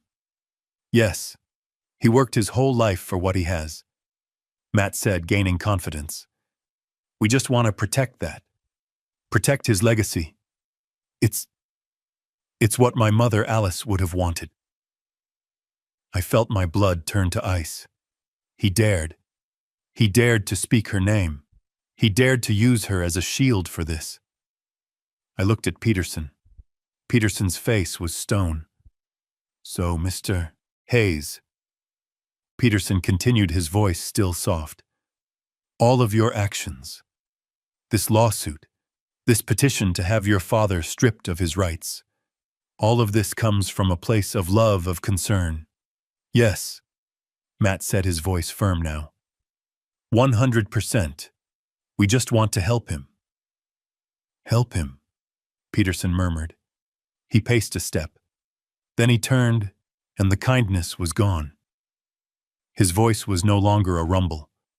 It was a blade. "Let's talk about the specific ways you've tried to help him."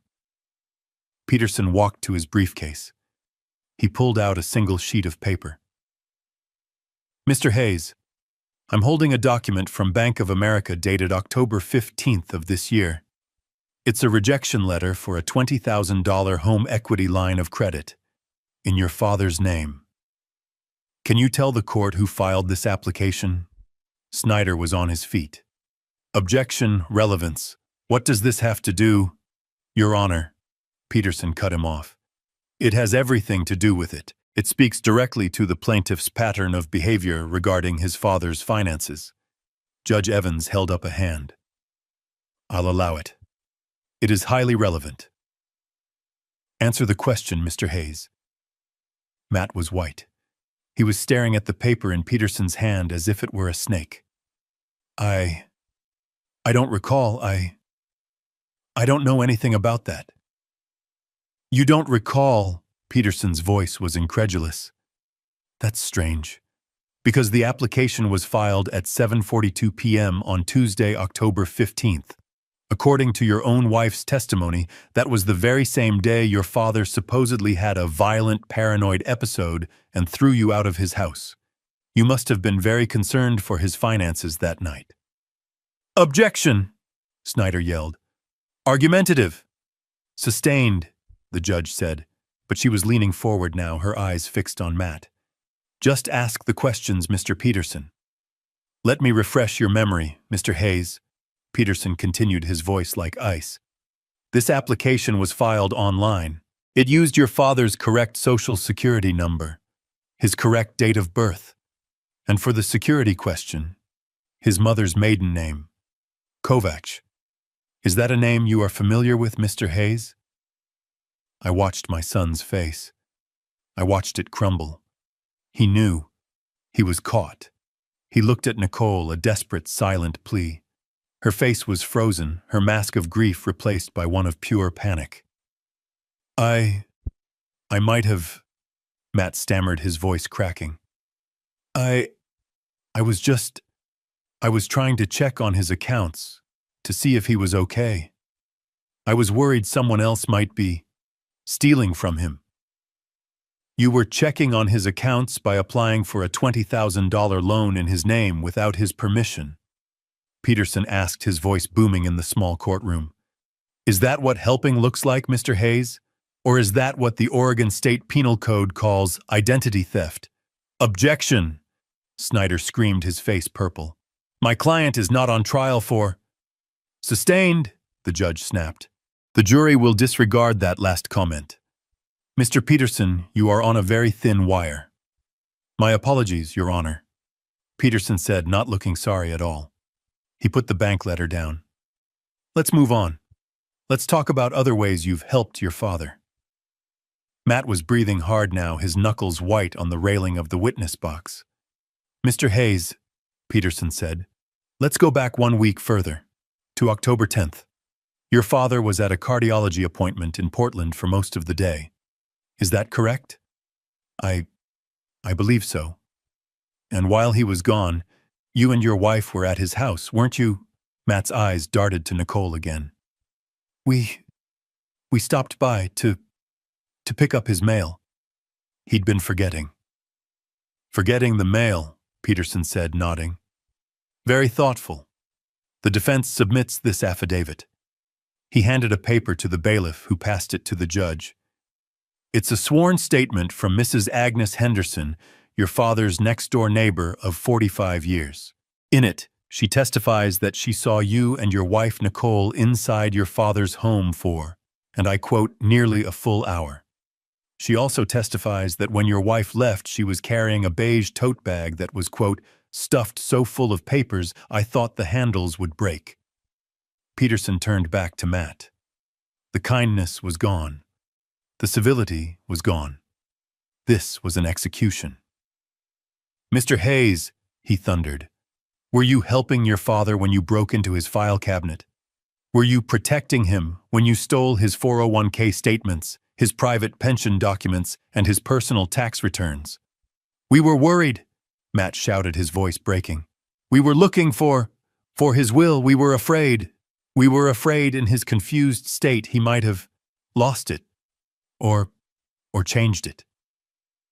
So you admit you took the documents, Peterson said, his voice dropping to a deadly whisper. No, we were just organizing, Peterson repeated. A noble act. And this lawsuit, this petition to have him declared insane, is that also organizing? We had to.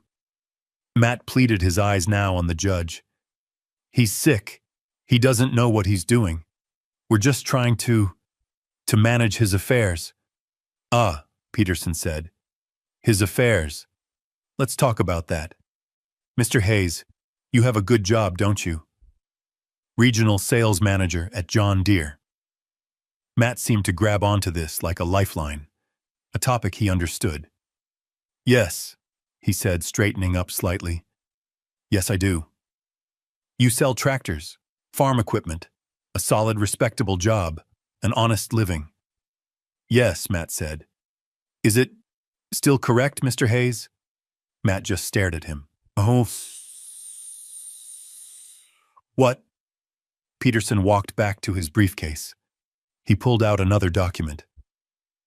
Mr. Hayes, were you not terminated, fired, from your position at John Deere 6 months ago, on May 1st, for embezzlement? The courtroom exploded. Snyder was on his feet screaming, "Objection! Objection! Relevance! Character assassination!" Objection. But it was too late. The bomb had gone off. The words were hanging in the air. Embezzlement. Peterson ignored the lawyer and threw the documents onto the clerk's desk. Your Honor, the defense submits Mr. Hayes' termination letter from John Deere and the signed restitution agreement, where he admits to falsifying expense reports and stealing $5,000 from his employer. Order! The judge yelled, banging her gavel. Order in my court! Peterson waited until the noise died down his face, a mask of cold fury. He turned to the judge. Your Honor, it is entirely relevant. The plaintiffs have built their entire case on the foundation that they are concerned for Mr. Hayes' welfare. We are here to prove with this evidence that this case has nothing to do with concern. It has nothing to do with love. It is about desperation. It is about bankruptcy. It is about debt. I looked at Matt. My son. He wasn't the dutiful son anymore. He wasn't the loving protector. He was just a thief, a common, pathetic thief. He had his head in his hands, his shoulders shaking. I looked at Nicole. Her mask was gone. She was not looking at her husband with love or sympathy. She was staring at him with a look of such pure, unadulterated hatred, a look that said, "You didn't just fail. You got caught."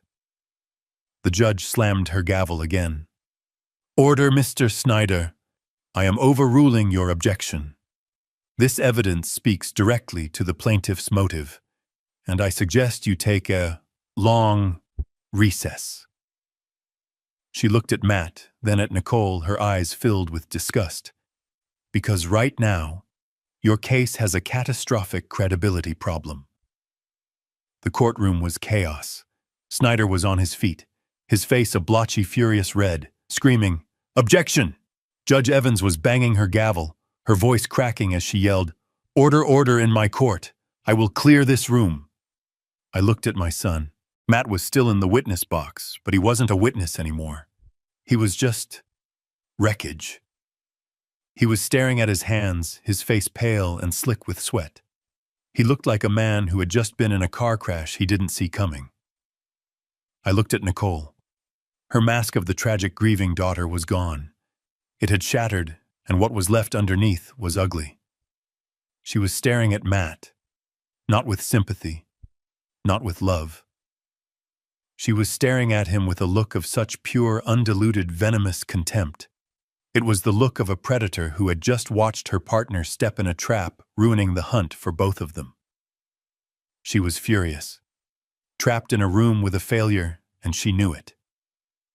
Judge Evans finally slammed her gavel one last time, a sharp crack that silenced the room. "Sit down, counsel," she barked at Snyder. He sank into his chair, humiliated. The judge looked at Peterson, then at the documents he had submitted. The termination letter, the restitution agreement, embezzlement. Her eyes, when they finally lifted, were cold as steel. She looked at Snyder. "Counselor," she said, her voice dangerously quiet. "Given this revelation regarding your client's fundamental credibility, do you have anything else you'd like to offer this court? Or are we done here?"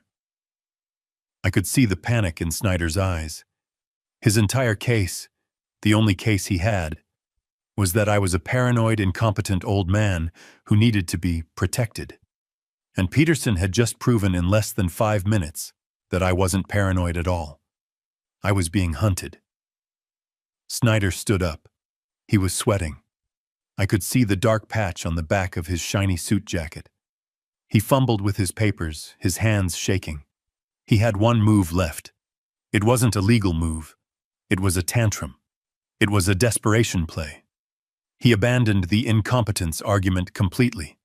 He abandoned the conservatorship. He knew that was dead. He pivoted. He turned his back on Matt, discarding his own client, and faced the judge. He tried to reclaim that compassionate fatherly tone he had used with Nicole, but his voice was trembling with rage. "Your Honor," he said, trying to sound reasonable, "what Mr. Peterson has just revealed about my client, Mr. Hayes, while unfortunate, and perhaps a sign of deep financial and emotional stress, it does not change the central moral fact of this case." I looked at Peterson. Peterson just leaned back, clasping his hands. A small, almost invisible smile touched his lips. He was letting him do it. He was handing him the rope. "And what moral fact is that, counselor?" Judge Evans asked, her voice dripping with impatience. "The fact, Your Honor," Snyder said, and he turned his arm outstretched, pointing a finger directly at me. "The fact that Mr. Gabriel Hayes, my client's father, is a wealthy man." I stiffened. Here it was. He is sitting on a paid-off house that we have established is worth at least $600,000. He is sitting on a massive 401k. He is sitting on a pension. He has, by his own admission, no debts. And he has refused, cruelly, to help his only child. Snyder was pacing now, finding his rhythm. He was no longer a lawyer. He was a preacher full of fire and false righteousness. "Yes, my client made a mistake," he yelled. "A terrible mistake born of desperation, a desperation that was caused by his own father. This wealthy, comfortable, retired man who refused him, who looked his only family in the eye and refused to help. He was trying to make me the villain. He was trying to say that my no was the crime that led to all the others." He slammed his hand on the plaintiff's table.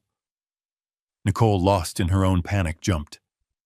"That, Your Honor, that is the real abuse in this courtroom. That is moral cruelty. That is a father failing in his most basic fundamental duty. My clients are here on their knees begging for help. And this man has the power to fix all of it. He has the power to save his family. But he won't." He pointed at me again. The gesture was rude, invasive. "He is hoarding his wealth. He is letting it rot in a bank account, while his own son and daughter-in-law face financial ruin.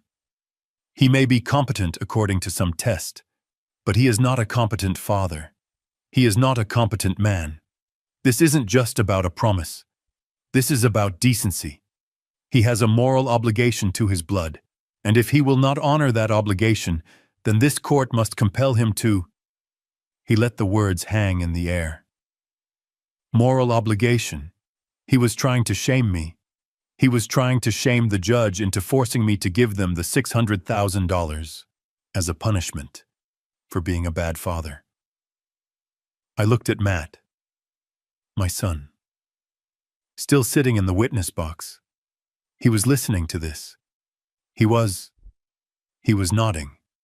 He was actually nodding. He believed it. After everything, after being exposed as an embezzler, a liar, a thief, he still believed he was the victim. He believed he was entitled to my money. He believed I was the cruel one. The rage in my chest was so cold it burned. This was the man I had raised. This was the legacy Alice and I had built. A weak, entitled thief who felt the world owed him everything. Peterson stood up. He hadn't objected.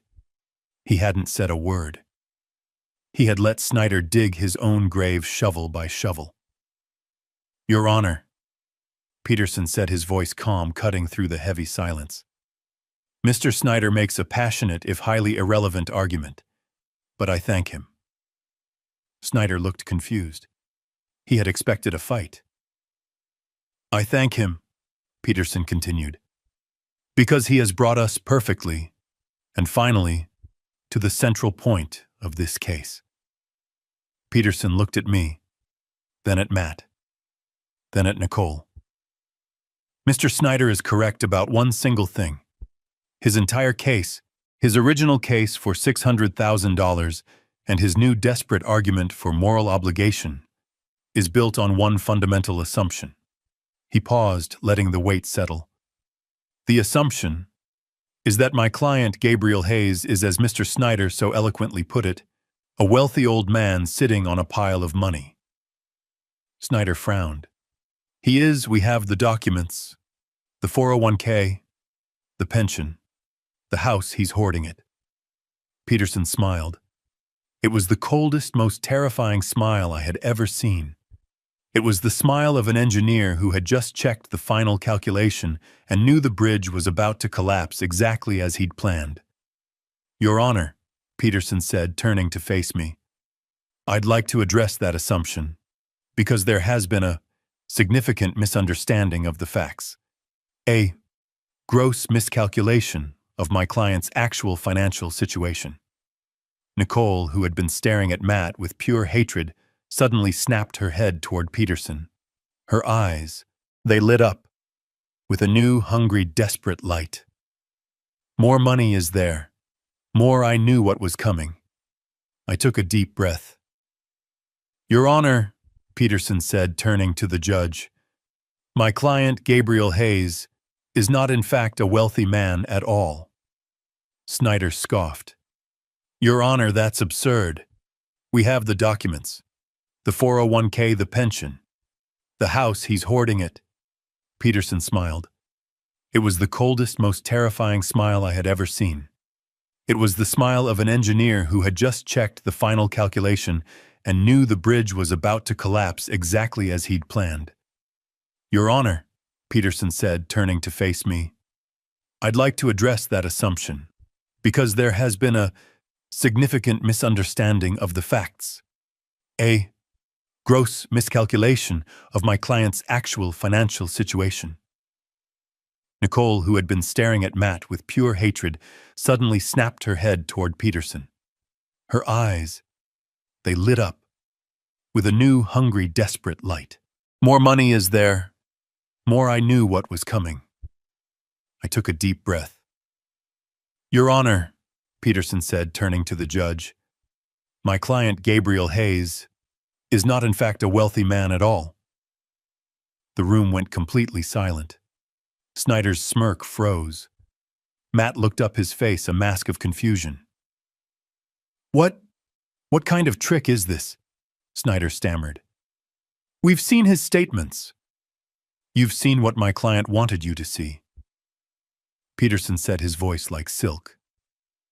Mr. Hayes is a retired engineer. He lives on a fixed pension of $2,800 a month. The 401k you're so obsessed with contains... Let me check. He pulled out a single paper. Yes. A balance of $84,000. Not $600,000. Not millions. 84. Barely enough to cover his own end-of-life care, let alone a luxury home for his ungrateful son. Snyder looked like he'd been slapped. But the house is worth $600,000, and it is paid for, Peterson agreed. It is also Mr. Hayes's primary and only significant asset, the asset your clients are trying to steal, which would leave Mr. Hayes destitute. Nicole was on her feet. I could see her mind working, her face pale with fury. You're lying. He promised, My client acted like a frugal retired man, which is exactly what he is, Peterson said. His real assets, the ones you seem to believe exist, are not his. Peterson turned, walked to his briefcase, and pulled out the massive dark blue gold-embossed ledger. He placed it on the clerk's desk with a thud that echoed in the silent courtroom. This, Your Honor, Peterson said, is the Hayes Alice Trust, an irrevocable trust established in 1995. He opened it. Mr. Hayes 30 years ago sold a patent for an aerospace alloy he invented. The proceeds of that sale, $50 million, were placed into this trust by him and his late wife, Alice. $50 million. The words just hung there. Snyder stumbled back, his mouth open. Matt, my son, just stared at the book, his eyes wide and completely blank. But Nicole, her face, it transformed. The mask of the grieving daughter, the mask of the angry plaintiff, it all melted away. What was left was something raw, something primal. It was hunger. Her eyes were fixed on that blue book. Her breathing was shallow. She was physically trembling. She wasn't seeing a legal document. She was seeing a vault she had just been told she couldn't open. 50 million, she whispered. I could see her lips form the words. She turned to her lawyer, her voice a harsh, desperate hiss. Snyder, that's it. That's the money. He is rich. He lied. He's been lying to us all along. She stood up, pointing a shaking finger at me. Your Honor, this proves it. This proves everything. He has the money. He can pay. We're amending our lawsuit. And she was frantic, a shark that had just tasted blood in the water. We're not just suing for the $600,000. We. She looked at Matt, grabbing his arm. Matt, tell them we're his family. That money, that trust, it's ours. It's his. He has to give it to us. She turned back to the judge, her eyes wild. We demand the $600,000 from the trust. She had done it. She had said the magic words. Peterson just stood there. He watched her. He let her scream. He let her expose the bottomless, ugly pit of her greed to the entire courtroom. He waited until she was breathing hard, her chest heaving, her eyes dark. This is a trap. Then he turned to the judge. Peterson just stood there. He let her scream. He let her demand the $50 million. He let her, in front of a judge and a full courtroom, complete her transformation from a grieving daughter-in-law into a ravenous wolf. Only when Nicole was finished breathing hard, her eyes fixed on the blue ledger like it was a piece of meat, did Peterson turn. He didn't speak to Nicole. He didn't speak to Snyder. He spoke only to the judge. Your Honor, Peterson said, his voice calm. That is precisely why Mrs. Alice Hayes, a woman of remarkable foresight, included Section 4, Article B. She anticipated this very day. Judge Evans looked down at the massive trust document Peterson had submitted. The courtroom was dead silent. The only sound was the rustle of the judge turning a page. I looked at Matt. He was still in the witness box, a forgotten player in his own drama. He was watching the judge, his face blank. I looked at Nicole. She was vibrating with a terrible, greedy energy. She was leaning forward, her hands gripping the plaintiff's table like she was about to launch herself over it to grab the book. Judge Evans found the page. She put on her own reading glasses. Mr. Peterson, the judge said, her voice dry as dust. You are referring to the moral character clause. I am, Your Honor, Peterson said. The judge looked up over her glasses, first at Nicole, then at Matt, who was still trapped in the witness box. This is a legally binding, irrevocable trust, the judge stated, her voice echoing in the silence. The terms are unbreakable. She looked back down at the page. She read the words aloud, her voice clear and cutting. The assets of this trust, she read, are designated primarily for the benefit of any and all grandchildren of the creators. The primary beneficiary, Matthew Hayes, she paused, letting the names settle, may only assume a managerial role as executor or receive any discretionary funds upon demonstrating. The judge paused again, took off her glasses, and looked directly at my son. Demonstrating the highest standard of financial responsibility and moral character.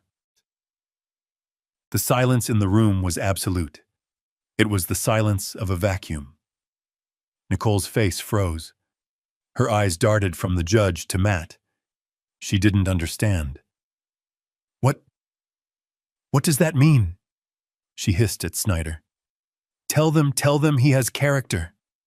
Snyder was pale. He was a property lawyer. He looked like he had just been pushed into a shark tank. He knew exactly what that meant. Judge Evans ignored them. Her gaze was locked on my son. He was a fly trapped in amber. "Mr. Hayes," the judge said. Her voice was not unkind. It was something far worse. It was disappointed. "You are still under oath. You have been sitting in that chair for the last 20 minutes. You have listened to the evidence presented by the defense." She began to list the items not like a lawyer, but like a mother disappointed in a child. Evidence that you were terminated from your job for embezzlement. Evidence that you are facing bankruptcy due to profound financial irresponsibility. Evidence, and that you and your wife knowingly lied to this court in a sworn affidavit. Evidence that you attempted to defraud a bank by stealing your father's identity. Evidence that you filed a false malicious report with Adult Protective Services against the very man you are petitioning to protect. With every item, Matt seemed to shrink, sinking lower and lower into the witness chair. The judge leaned forward. The entire courtroom leaned forward with her. She looked at this broken, trembling 42-year-old man.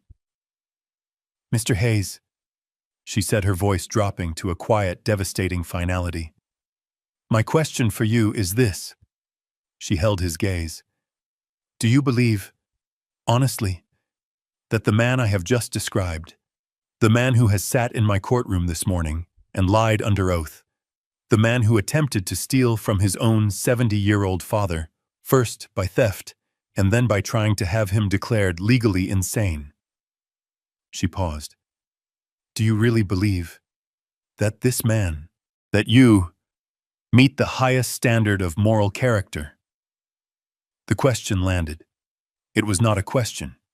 It was a verdict. Matt's face crumpled. It was the same look I saw when he was 10 and had to give me that $20 bill. The look of being caught, of being known, of having nowhere left to hide. He opened his mouth. A small, dry croak came out. He looked at Nicole. Her face was a mask of pure, white-hot rage. He looked at me. I just looked back. I felt nothing. Just empty. He looked at the judge. And the man I had raised, the son of Alice Hayes, broke. He put his face in his hands. And in a courtroom full of strangers, he began to sob. Ugly, heaving, pathetic sobs. The sobs of a man who had just lost everything. Not just the $600,000. He had just lost $50 million. Matt just stared. He couldn't answer the question. He sat there in the witness box, a 42-year-old man in a suit reduced to a hollow shell. The judge's words hung in the silence. "Do you really believe that you meet the highest standard of moral character?" It wasn't a question. It was a mirror. And in it, my son was finally forced to see what he had become. He opened his mouth. A dry, rasping sound came out. No words. He looked at Nicole, his wife, the woman he had started this entire war for. Her face was white. Her eyes were wide, not with fear for him, but with fear for herself. She wasn't looking at her husband with sympathy. She was staring at a losing investment. She was staring at the failure who had just cost her $50 million. And Matt, he saw it. He saw the contempt in her eyes. The mask was gone. The love and devotion had evaporated. All that was left was the raw, ugly greed and the rage that he had been caught. He turned back to the judge. His face crumpled. It wasn't the clean, noble crying of his wife's performance. It was ugly. He collapsed in on himself, his shoulders heaving. He put his face in his hands, and the sound that tore out of him was the sound of a man who had just lost everything. A pathetic, gasping, choking sob that echoed in the dead-silent courtroom. He wasn't crying for me. He wasn't crying because he was an embezzler. He wasn't crying because he had lied or stolen or tried to destroy his own father. He was crying because he had lost. He was crying because he had been caught. Snyder, the slick lawyer, just sat down. He dropped his pen. He didn't object. What was there to object to? The truth, Judge Evans watched the performance for a long, cold moment. She let him sob. She let the entire courtroom watch him disintegrate. Then she banged her gavel. The sound was like a gunshot. Crack! Order! She said, her voice cutting through his cries. The witness will compose himself. Matt tried. He fumbled for a tissue. He couldn't stop shaking. The judge didn't wait. She looked down at the pile of documents. Peterson's evidence, the termination letter, the affidavit from Agnes Henderson, the fraudulent bank application, the official court-ordered cognitive evaluation that declared me perfectly sane, and the blue ledger, the Hayes Alice Trust. This court has heard enough, she announced. Her voice left no room for argument. This hearing is twofold. First, the civil suit filed by the plaintiffs Matthew and Nicole Hayes for $600,000. She looked at Snyder. Counselor, your entire case was built on a foundation of promissory estoppel and your client's emotional distress. Given that your client's own actions, namely embezzlement and fraud, are the actual cause of his distress, and that your other client, Mrs. Hayes, was found to be lying on the stand about the gas leak. This court finds the claim to be not only baseless, but frivolous, malicious, and an act of profound bad faith. She took a breath. The civil suit for $600,000 is hereby dismissed, with prejudice, which means you can never file it again. Nicole let out a small, strangled gasp. Second, the judge continued, her voice growing colder. We have the petition for conservatorship. The petition to have Mr. Gabriel Hayes declared mentally incompetent.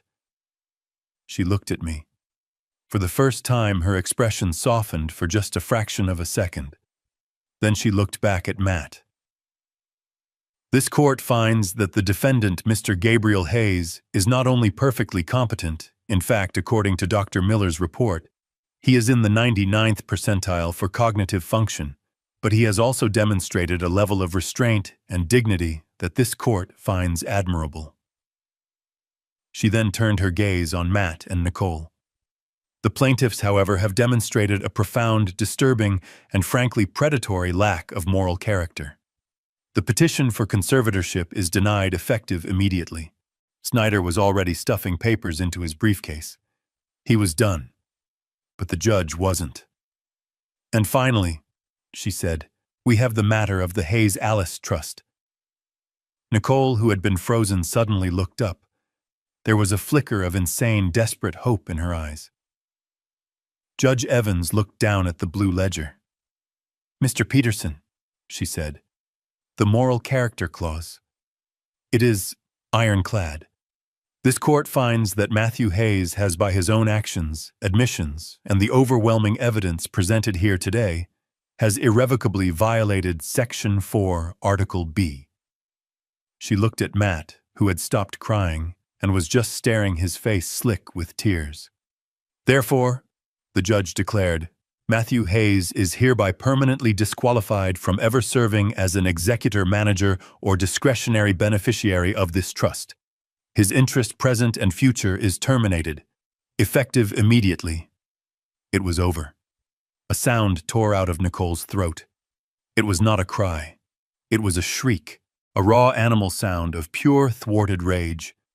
No, no, you can't. It's not fair. It's his. He's the son. You can't just take it from him. He's family. Peterson sat down. I stood up.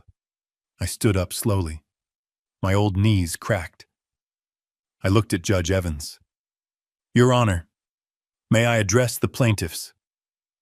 The judge looked at me. She nodded. Briefly, Mr. Hayes. I turned. I didn't look at Matt. I looked at her. You keep using that word, I said, my voice quiet, but it carried in the dead silence of the room. Family. You talk about what you're owed, what you deserve. I finally turned my eyes to the witness box, to my son. He never asked, I said, my voice rough.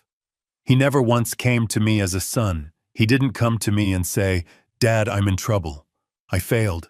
I lost my job. I'm drowning. Please help me. I took a step closer. He came to me as a thief. He came into my house, the house his mother loved, and he rifled through my life. He stole my papers. He tried to steal my identity. He stole what he thought was all I had. He chose fraud instead of family. He was willing to tell a court of law that his own father was insane. He was willing to have me locked away.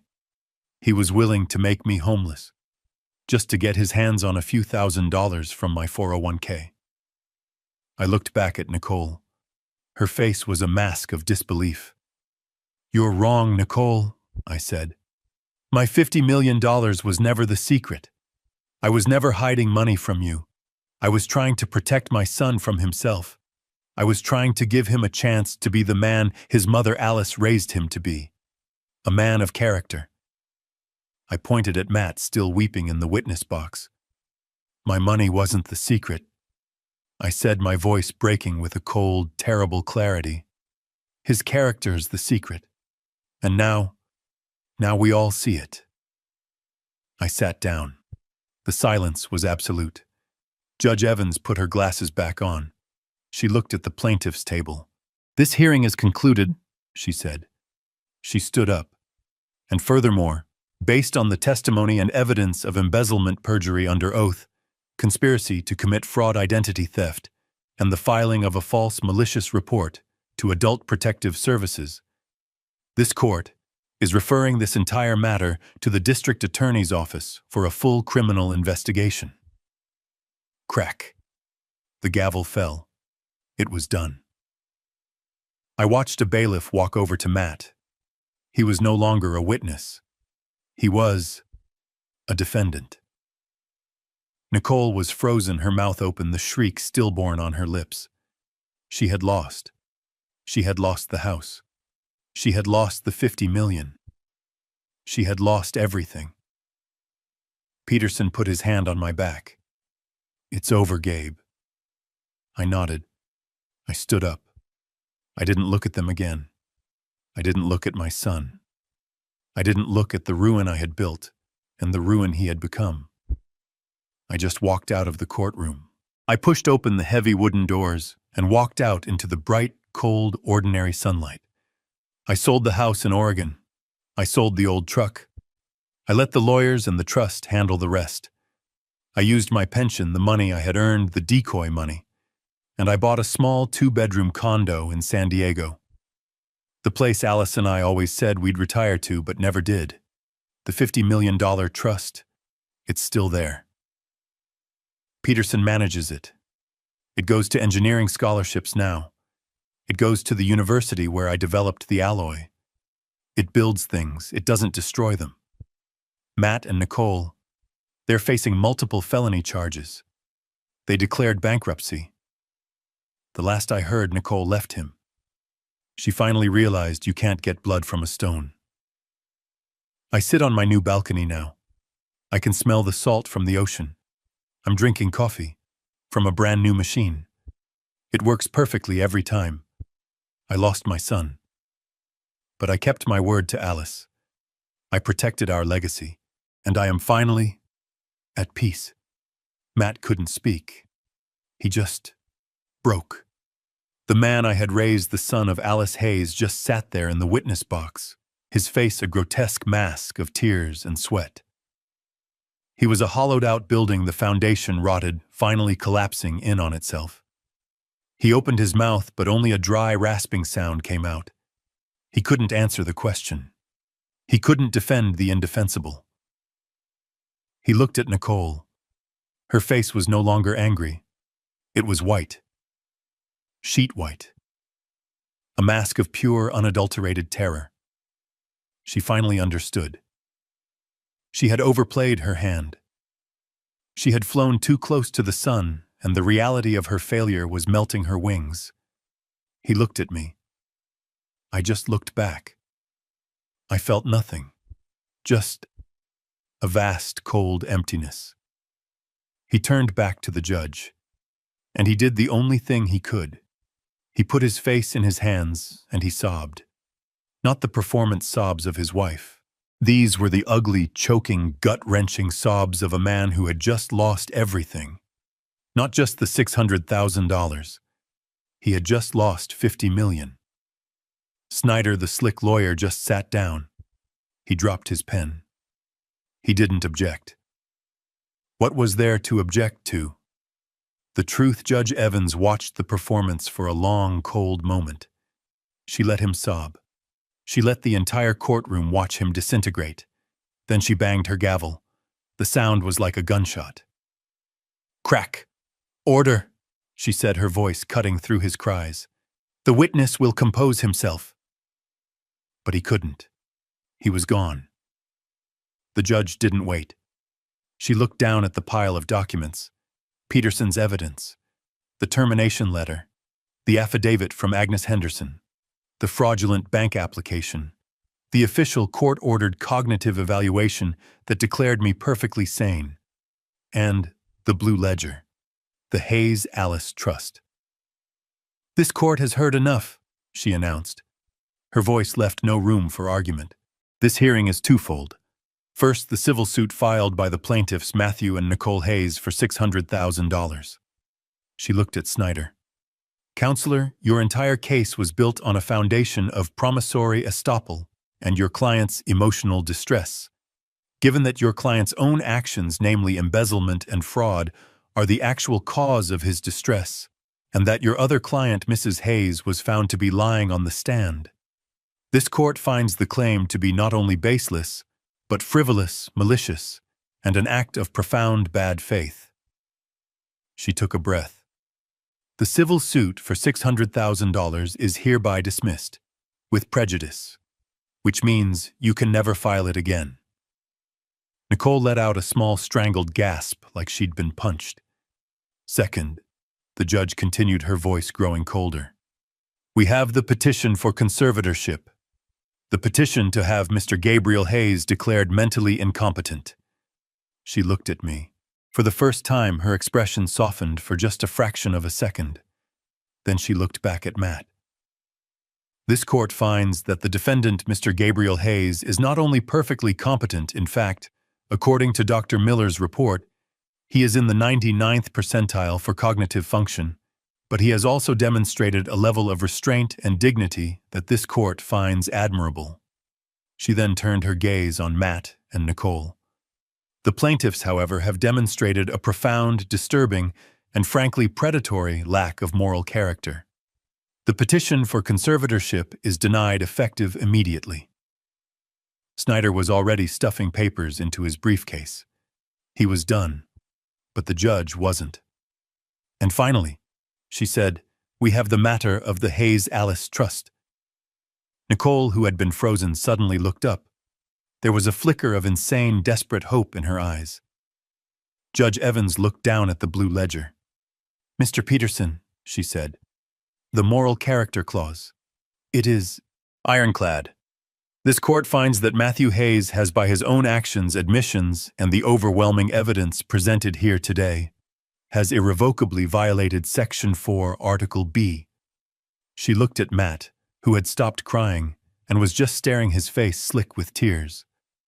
Therefore, the judge declared, Matthew Hayes is hereby permanently disqualified from ever serving as an executor, manager, or discretionary beneficiary of this trust. His interest, present and future, is terminated, effective immediately. It was over. A sound tore out of Nicole's throat. It was not a cry. It was a shriek, a raw animal sound of pure, thwarted rage. No, you can't. It's not fair. It's his. He's the son. You can't just take it from him. He's family. But the judge wasn't finished. She raised her voice over Nicole's scream.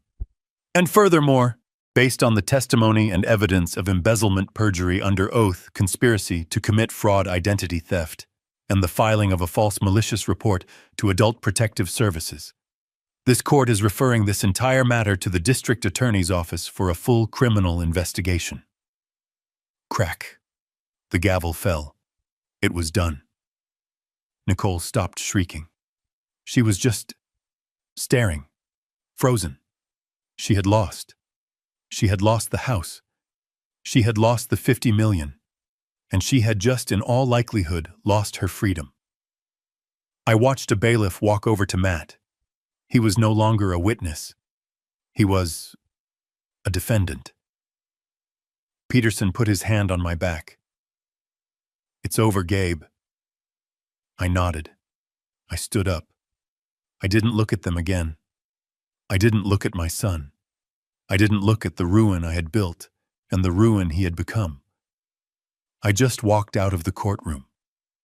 I pushed open the heavy wooden doors and walked out into the bright, cold, ordinary sunlight. I didn't watch them. I didn't stay to see Nicole's final silent shriek or Matt's hollow-eyed stare as the bailiff told him to remain seated.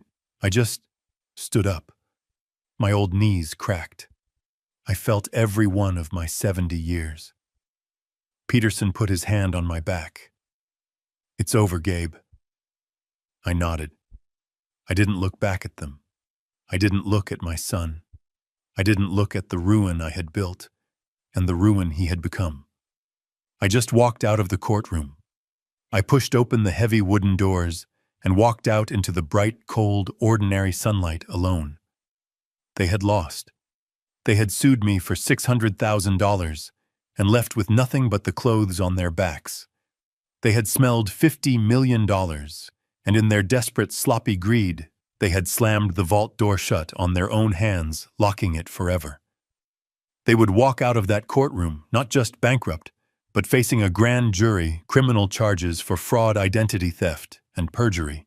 They had lost their house, their non-existent inheritance, and their freedom.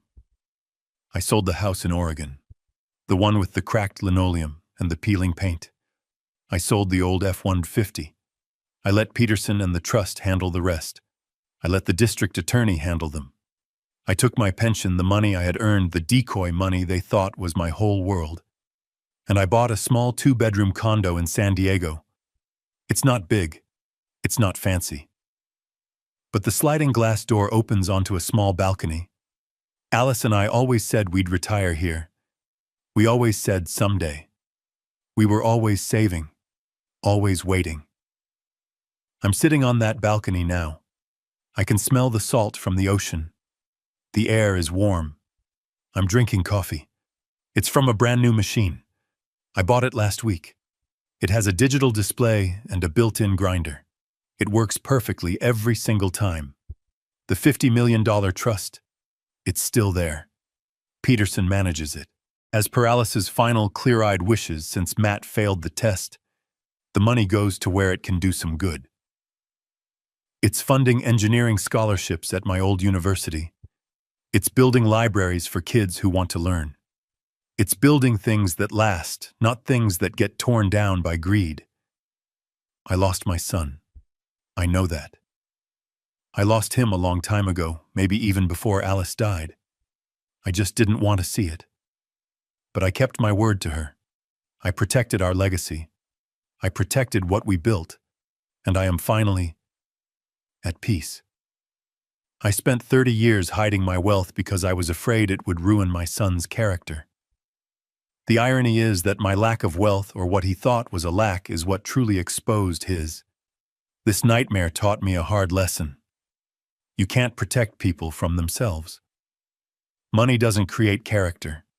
It only reveals what was already there, or what was missing. I tried to protect my son from a curse, but I learned that the real curse wasn't the $50 million. It was his own greed. My wife and I tried to teach our son the value of hard work by hiding our wealth. Do you think we made a mistake? Tell me what you truly think in the comments below. 네. 확실해? 네. 앞에 친구처럼 재방송할 거면 앞으로 내뱉지도 말고 네. 왼쪽에 카메라. 우왕, 나 진짜 사랑.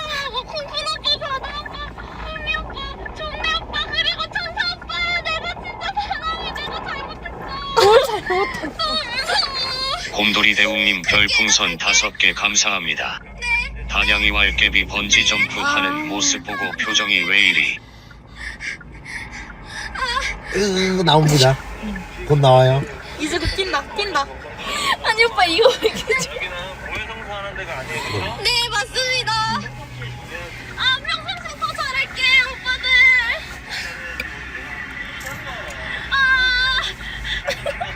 언제 나오냐?